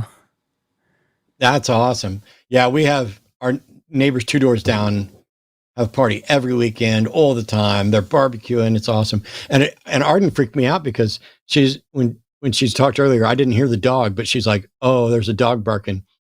And I was like, why would Arden say there's a dog barking? We don't have a dog, but the neighbors do. And I guarantee you the window in Arden's office is open right now. Yes. $10 from Brent. Derpy Zerbmus, Matt and Arden, call screeners, mods, and chatlings. This season, may we all be 1-0 with the monad. Some monad cup's going to win. $5 from LHRPG Official. Merry Christmas to Matt and Arden. Hope you guys have a great holidays. Thank you for everything you do. And a big shout out to everyone on the line. You guys are the awesome ones. $5 from Aliashana Silverbow. I made a snowman with a 6-pack. It was an abdominal, not abdominable snowman. I wonder which one would be more correct. I like it. It's a good pun, though. Abdominal snowman. I think No Illusions posted a picture the other day of a drone putting together a drone show, like when the drones are up in the air and they're all lit up and they form pictures. They formed a Jesus, but he had like 32-pack abs. $5 from Abtruse Glitch. Why would anyone even want to say the N-word? It's an ugly word. I've never heard a slur that I'd want to knowingly say on purpose. Generally speaking, it's either racists or pedants. Like a particular, like people who want to, there's a word that is not the N-word, is similar enough that I don't say it either to avoid confusion. And I know people who will use that word intentionally to see if they can get a reaction out of somebody so they can say, it's not the N word and it's not even the same, derivative and blah, blah, blah. Just, I know a niche thing that you don't know. Ha, ha, ha. And you thought I was being right. You're being an ass. That word is unnecessary and just adds the potential confusion. It is wild. I had family members that have used it. The only time, like, we did an episode of the Atheist Experience many, many years ago, where there was a book that had that word as the title, and it was about the history of that word. And one of the guys on the crew had read it and decided he wanted to do an episode of the Atheist Experience about that word. And several of us were like, fuck no. But at the time, I wasn't in charge of shit. And they let him do that word. Let me tell you, that was, without question, the most uncomfortable episode of the Atheist Experience. It wouldn't surprise me if they have scrubbed that episode. Because while it was an academic look into the word, it was an academic look into the word by a bunch of white guys with no people of color in sight and none involved in the decision to do it. I think it's one of the 2 or 3 biggest mistakes we've ever been involved with on any of the call-in shows. Even more than some of the people we probably shouldn't have platformed, but $10 from At the Atheist Mechanic. Merry Christmas to everyone at the line. All of you are awesome and are doing good in this world. Awesome. Thank you so much. £5 from Jessica Doodoo very unique butt face, even though it doesn't list there anymore. Here we go. A mostly unique call with Mordred. Happy Christmas to you from myself and my beautiful girlfriend, Linda, who's here with me for Christmas from Finland. You're gay, homie. Well, a very special happy Christmas to Linda. Thank you so much, Jessica. $5 from Eliashana Silverbow. I bought my son a fridge for Christmas. I can't wait to see his face light up when he opens it.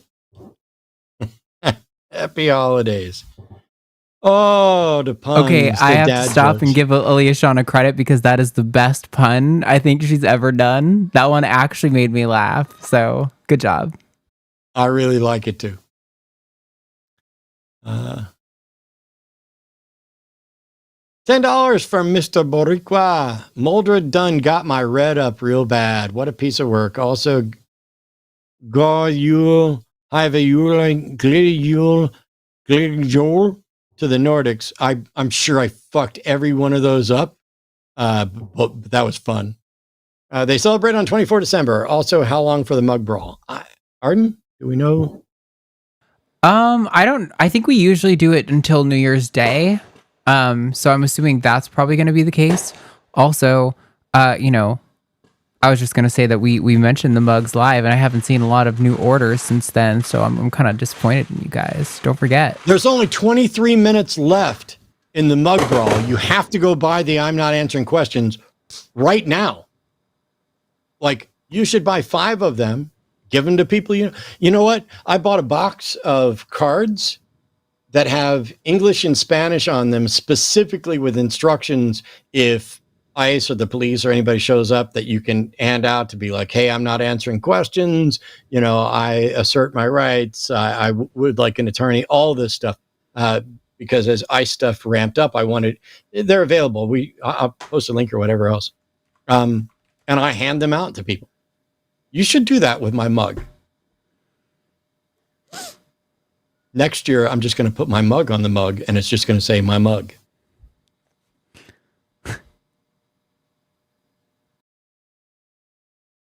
$10 from Joshua Everett 9887. Atheist callers, you've seen enough of these calls to at least get the basics down for calling in.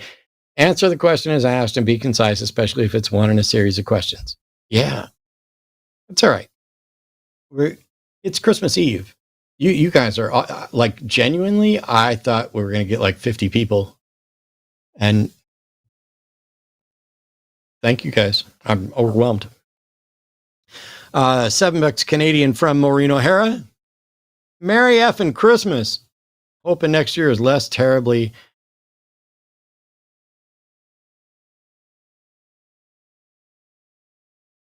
I don't know what that is.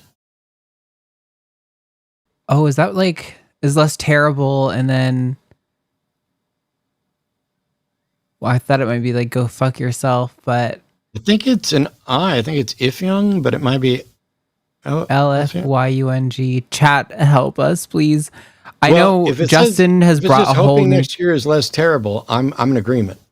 I know Justin's chat has brought a whole new brand of inside joke brain rot shit back to our chat. So Was Justin live at the same time I was? I'm not sure. He might Let be me live see. right now. Justin is live right now. Maybe we can read his chat after. Yeah, if Yeah, you I'll can dump figure you out how to guys do that, over I'm there at least going to after. send people over there. If he's Everybody still look live. up DZ Debates. And when I'm done reading super chats here, if we can't like do a raid like we would on Twitch or whatever else, you can at least go over and watch some good stuff with Justin. He's wearing a red hat, not a red shirt. Good job. $5, 5 pounds, another one from Barbara. Internet, putting keyboards in the hands of people who shouldn't be allowed near crayons. Fact. That's actually one of my favorite insults from many years ago is I'd explain it to you, but I'm all out of crayons. $20 from Ali Ashana Silverbow. A guy was in the store buying a fake Christmas tree. The shop attendant asked him, "Are you going to put that tree up yourself?" The guy replied, "Don't be disgusting. I'm going to put it in the living room." I knew where that joke was going. Well done. $10 from at X Forever Unbound. Matt, I chose your mug because it gave me a good chuckle. Is there a story behind it? Happy Christmas, y'all. Actually, it's partially tied to those red cards of I don't answer questions. It's partially a little bit of a push at the First Amendment auditors who are right but are jackasses. Not the ones that are wrong and jackasses, but the ones that are right. But it's like, you saw it tonight. Right off the bat, I'd like to defend that Jesus is real. Let me ask you a philosophy question to see if, to try and show that you don't know what you do. As if, and by the way, I'm pretty sure I got it right, but I wasn't prepared for a philosophy quiz. But at the end of the day, am I wrong in my arguments? Am I wrong in identifying fallacies?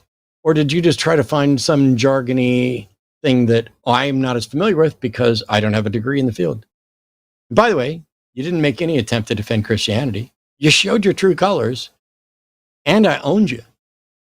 Because nobody's calling you. You called me. And you still got schooled. God, how does it feel to get schooled by someone as dumb as me? That's got to really hurt. $10 from Matt, the Atheist Mechanic. I'm still learning the arguments, so I'm very thankful for this network. And to you, Matt, much love to you all. I love to all of you. Thank you so much. It's very kind. At Loose for the Cat. Matt, I love you and Arden. Get the out of Texas. We love it here, but we're terrified. And there's talk. We're kind of biding our time. Because I think both of us, there are days when both of us, I think, and Arden can jump in and correct me, but there are days when both of us hope we never have to leave here, that we leave when we want to on our terms. And there's other days where we're like, we should have left yesterday. Yeah, feel that way quite a lot. But, The food here is so much better than everywhere else. I know. I really miss New England so much, but you guys, New Englanders, if you don't like lobster and oysters, the New England food sucks ass compared to the South. I like lobster. I don't like oysters. By the way, if you are in or around the Austin area, free advertisement. We got Art got a hankering for a Nashville hot chicken sandwich, and we went to a place, and they didn't have like Nashville hot chicken, but they did have spicy chicken nuggets. No kidding. My favorite spicy chicken nuggets I've had that I can remember, at least in a decade, maybe ever. But it's called Spicy Boys, and it's a food truck, and there's evidently several of them around town. If you're in the Austin area ever and you haven't tried it and you like spicy stuff, and it's not too spicy, even their most spicy thing, it was an easy eat. I don't do spice the way Arden does, but I do spice more than Arden does. It was really, really good. Spicy Boys. 10 bucks again from Ali Shawn Silbro. Thank you for this show. Thank you. My dad is largely unaware of what's going on due to his dementia. I'm so sorry. So no Christmas tree celebrations here. I'm so grateful I can spend tonight with y'all. We're incredibly grateful as well. And I'm terribly sorry. It's a weird thing. Dementia, Alzheimer's, those are the things that I'm most personally terrified of. And oddly, not because of what I will experience, but because of what the people I love will experience. I will stop being me at some point if that were to happen. And stop recognizing them. And that is an absolutely terrifying prospect now. It won't bother me a bit if it actually happens, I don't think. I've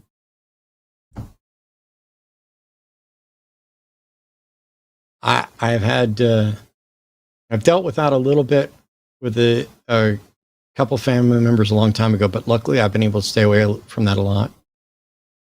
I mean, they're all awful. Cancer's awful. I got relatives going through cancer right now, including multiple surgeries and then chemo and everything else.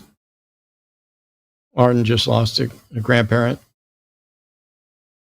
Dementia is like if there's a God, I mean, that's right up there with the worms that eat through your eyeballs and bone cancer in infants and fuck God. Thank you, Ali Shauna. $5 from Joshua Everett. Mumra Crumstash.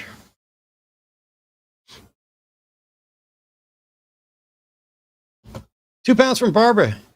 Barbara's on fire tonight, and I couldn't possibly appreciate it more. Thank you so much. Good Friday never changes.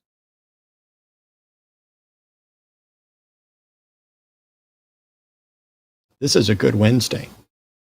$2 for Michael Deem 9143. I ordered Jimmy's, Forrest, and Arden's. Can't wait. You sent in a $2 super chat for me to read about how you bought 3 other people's fucking mugs and not mine. Are you fucking kidding me? On my no, good job. Thank you so much, Michael. We appreciate it all. I'm glad you had $2 left over for this show after supporting everybody else but me. No, seriously, thank you. And by the way, it's been a good year for the line with regard to you guys and the support that we've had in raising money for the Psycho Student Alliance, for recovering from religion, in keeping the network going under the threat of having everything shut down by a fascist dictator, pretty much. You guys have helped Arden, myself, and many others maintain some hope and optimism while our government tries to label us as violent domestic extremists merely for supporting trans rights.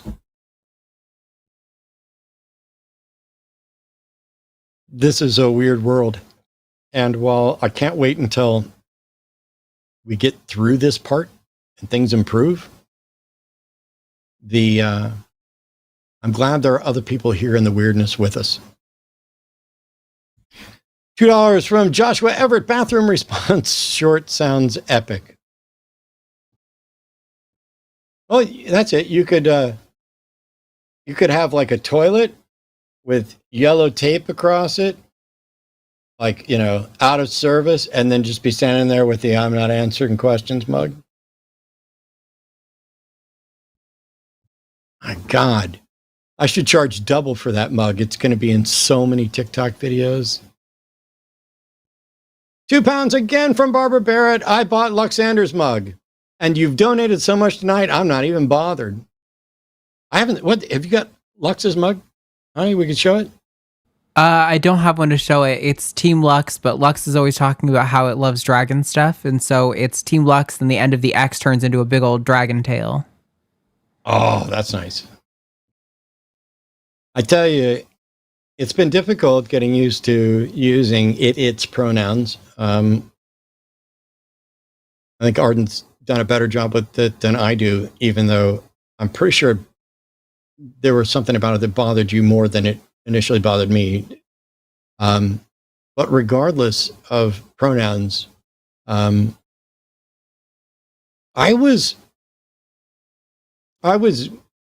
don't know. I was probably wary or dubious or dismissive of Lux when it first joined the network and started participating. And for no reason. It's not like it ever said anything that was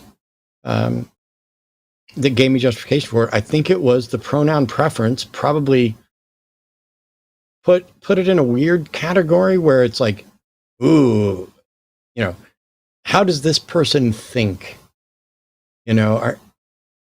And it's turned out to be awesome. Lex is one of my favorite people in the network now, and I've enjoyed doing shows with it. It's turning into a great producer, and so yeah, buy Lux's mug. Nobody buy my mug. Everybody should buy my mug. $10 from SJL. I think theists are people who haven't really examined the reasons for their belief, because that's how it happened for me. Prepared to be wrong about that, prepared to be wrong about many things. That's a completely understandable position. Like, I was a skeptic. I just didn't apply to religion. You almost have to be given a reason to accept or to question. It's the Bertrand Russell quote. It's a wise thing now and then to hang a question mark on things long taken for granted. It's one of my favorite quotes. I think it summarizes what you're talking about. I think it summarizes what the caller that I jumped down their throat for, and I'm not apologizing at all. I think it's the crux of what they were getting at. They were just sloppy in maybe how they were thinking about it or phrasing it. But we've got a lot to do and a lot to think about. There's a lot of news to keep up. There's too much to investigate in this world. And so you're going to have to just kind of take some things for granted. And you're going to have to build your truth, your bullshit detector, so that you are more accurate in the risks you take. And I'm going to accept what this person says because I find them reasonable, even if I can't absolutely confirm it. And so to take a Hume quote, that's one of my other favorite quotes, the wise man proportions his confidence to the evidence. And so you should only be as confident in something. So it's okay to believe something, just barely, if the evidence only gets you to that point. But thanks, SJL. A couple more super chats to go. $10 from Ignatius Aced. Hi, Matt. Appreciate you and all you do. No need to address them specifically, but I saw AXP using an AI thumbnail, and I wanted to get your thoughts on AI art if you're willing. Again, love your work. Oh, man. Well, I'm going to rock this person's world when you're done giving your opinion. I recently got in a fight.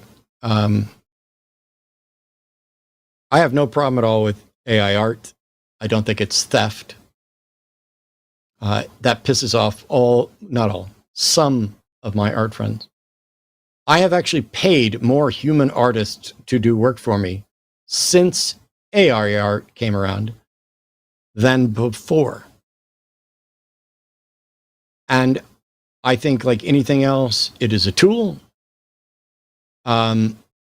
I don't think it is theft. I think it learns in much the same way every other artist learns, by taking different things and putting them together. And there's an almost, not for everybody, there's a bunch of different arguments. I'd be happy to have kind of discussions and debate about it.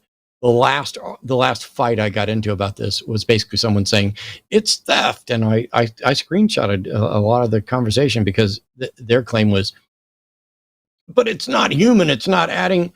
Okay, you're just a meat machine, and my computer is just a machine. There's no demonstration that it's almost a magical argument to say that humans are doing something that isn't merely derivative when it comes to art. And so I don't have objections, but I do have concerns, both about how difficult it's starting to be to tell the difference between a real image and something that was AI generated, about the difficulty in finding the truth, and if it's being used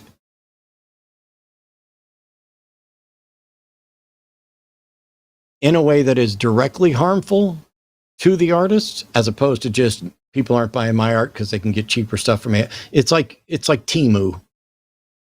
I think maybe the biggest problems with AI are the ethics surrounding its resource usage, and the potential to destroy the world. But I'm not as concerned about AI art. And now Arden will rock your world. I was just gonna say that the Santa hat on this very thumbnail was AI, because I didn't feel like going to find a thumbnail, and Photoshop has a built-in AI feature, so I just drew a box around Matt's head and said, add a Santa hat, and boom, it did it.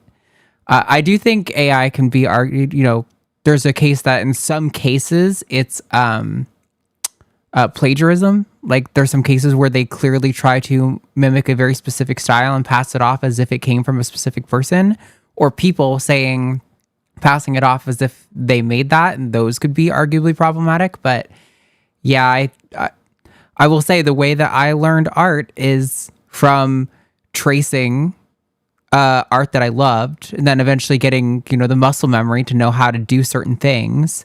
And then starting to, as I got better, sort of observe art a little bit more critically and say, oh, I like how that artist draws their eyes. I'm going to try to, kind of integrate some of that into my style. And I don't think that's super far off from how a lot of these models function. But yeah, I'm definitely more concerned with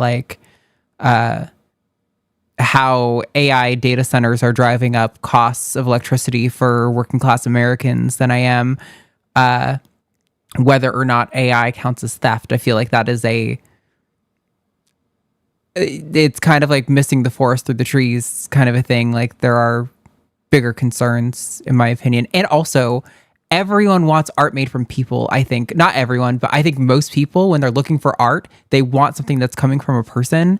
And so I don't think that artists are realistically that at risk, because I think most people, when they're looking for something, they want that. And several game studios have recently come out and been like, oh, just FYI, we're not using AI. We won't use AI because we want you to realize that this game is made by a person. And I think also there's an argument for AI models are built around profit incentives for the corporations, not built around a principle of well-being for humans. I think if AI were trained on the principle of creating as much well-being for people as possible, it would be a completely different ballgame. But they're just doing what social media does. They want you to use it as much as possible because it gives them profit. So yeah, I have art. Arden draws all the time, and we have art. But I have a collection of paintings. I have a collection of lithographs from Robert Wood, and I have one original Robert Wood painting. One of my favorite pieces of art that I own is this one, which was, I watched the guy create this with spray paint downtown in Austin, right in front of me. And I just really like it. I think it's great. And it means a little bit more to me just because I got to watch the person do it. Not, oh, this is the most beautiful thing ever. This is a particular skill that I appreciate. And I think that kind of stuff is incredible, and it's going to last. But yeah, there's my thoughts. I'm going to skip a super chat and come back to it, so you don't have to let me know. But £2 from Jessica. I got Jovan's and Taylor's mugs. Hashtag Espeon sucks. That's why you didn't get Arden's mug, because it's going to support more Espeon stuff. $2 from the real Jer Bear. Barbecues on Christmas Eve. I need to visit Austin. Hell yeah. All right. This is going to be the last super chat of the day. One just came in. If you want that one to be the last, give it a sec to update. Sweet. There. Yes. So this is not the last. This is $20 for Loose for the Cat. Wow, that's incredible. Thank you so much. And I love your Fuck Trump shirt. Matt, will you please address this? Have you ever seen the conspiracy theory that they're building an Israeli data center under the ballroom? I love you. I saw a clip the other day where someone said he's not building a ballroom. And I have no idea. I have no reason to think that's true. I don't know why they're specifically saying Israeli data center.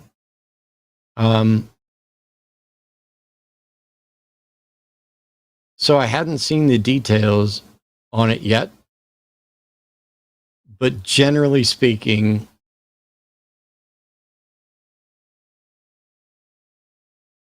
even if there's some truth to it, I'm less concerned about what things they're potentially putting underneath the ballroom than I am about the fact that they demolished a wing of the White House and are slapping up Holiday Inn level gold labeling everywhere and building all of this as if he owns the place, rather than this is a building that belongs to the people that he is a temporary resident of. They don't care about the rule of law. They don't care about any of the requirements. And that goes, by the way, for Pete Hegseth as well. We don't care about the rules of engagement and the international law. We're not going to wait until we get justification. We're just going to go kill people. And that's what they're doing. It's not even, there's a group of people who are like, ooh, it's easier to get forgiveness than permission. So let's go ahead and do it. They don't give a fuck about either. They don't care about permission or forgiveness. I'm in charge. I'm doing it. I don't give a fuck what any of you people think. I cannot wait until we restore the world to sanity. And there's actual consequences for what has happened.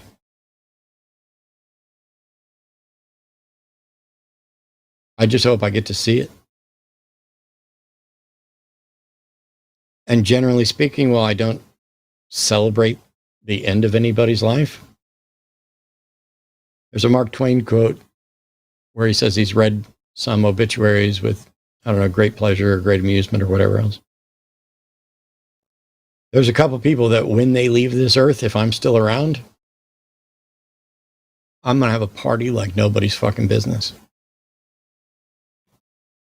And it's just going to be cathartic. It's not because, oh, I wanted somebody to die. No, it's because ding dong, the witch is dead, witch, oh, witch, you know. All right. Final super chat of the day. $5 from S Top 10. Great show today, Matt. What would you do if you switched bodies with Ken Ham for 48 hours? I would start an OnlyFans.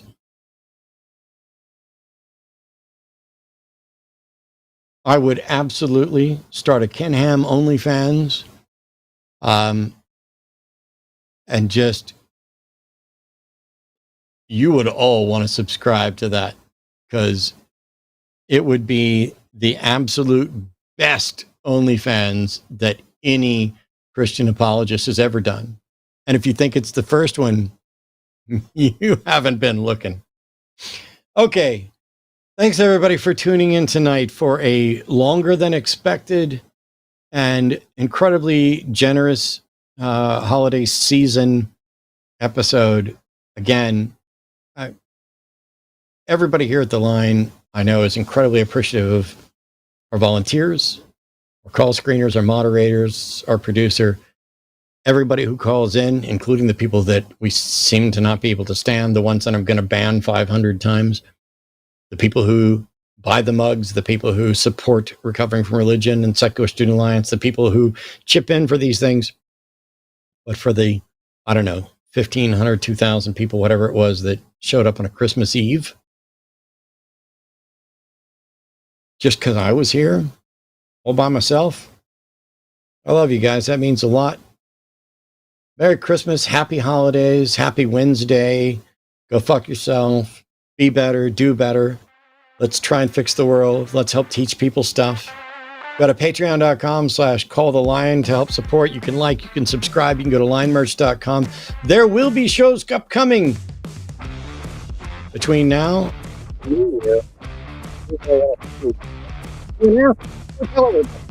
Hang out with us and get more of them to hang out.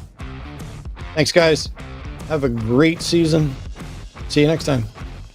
Bye-bye.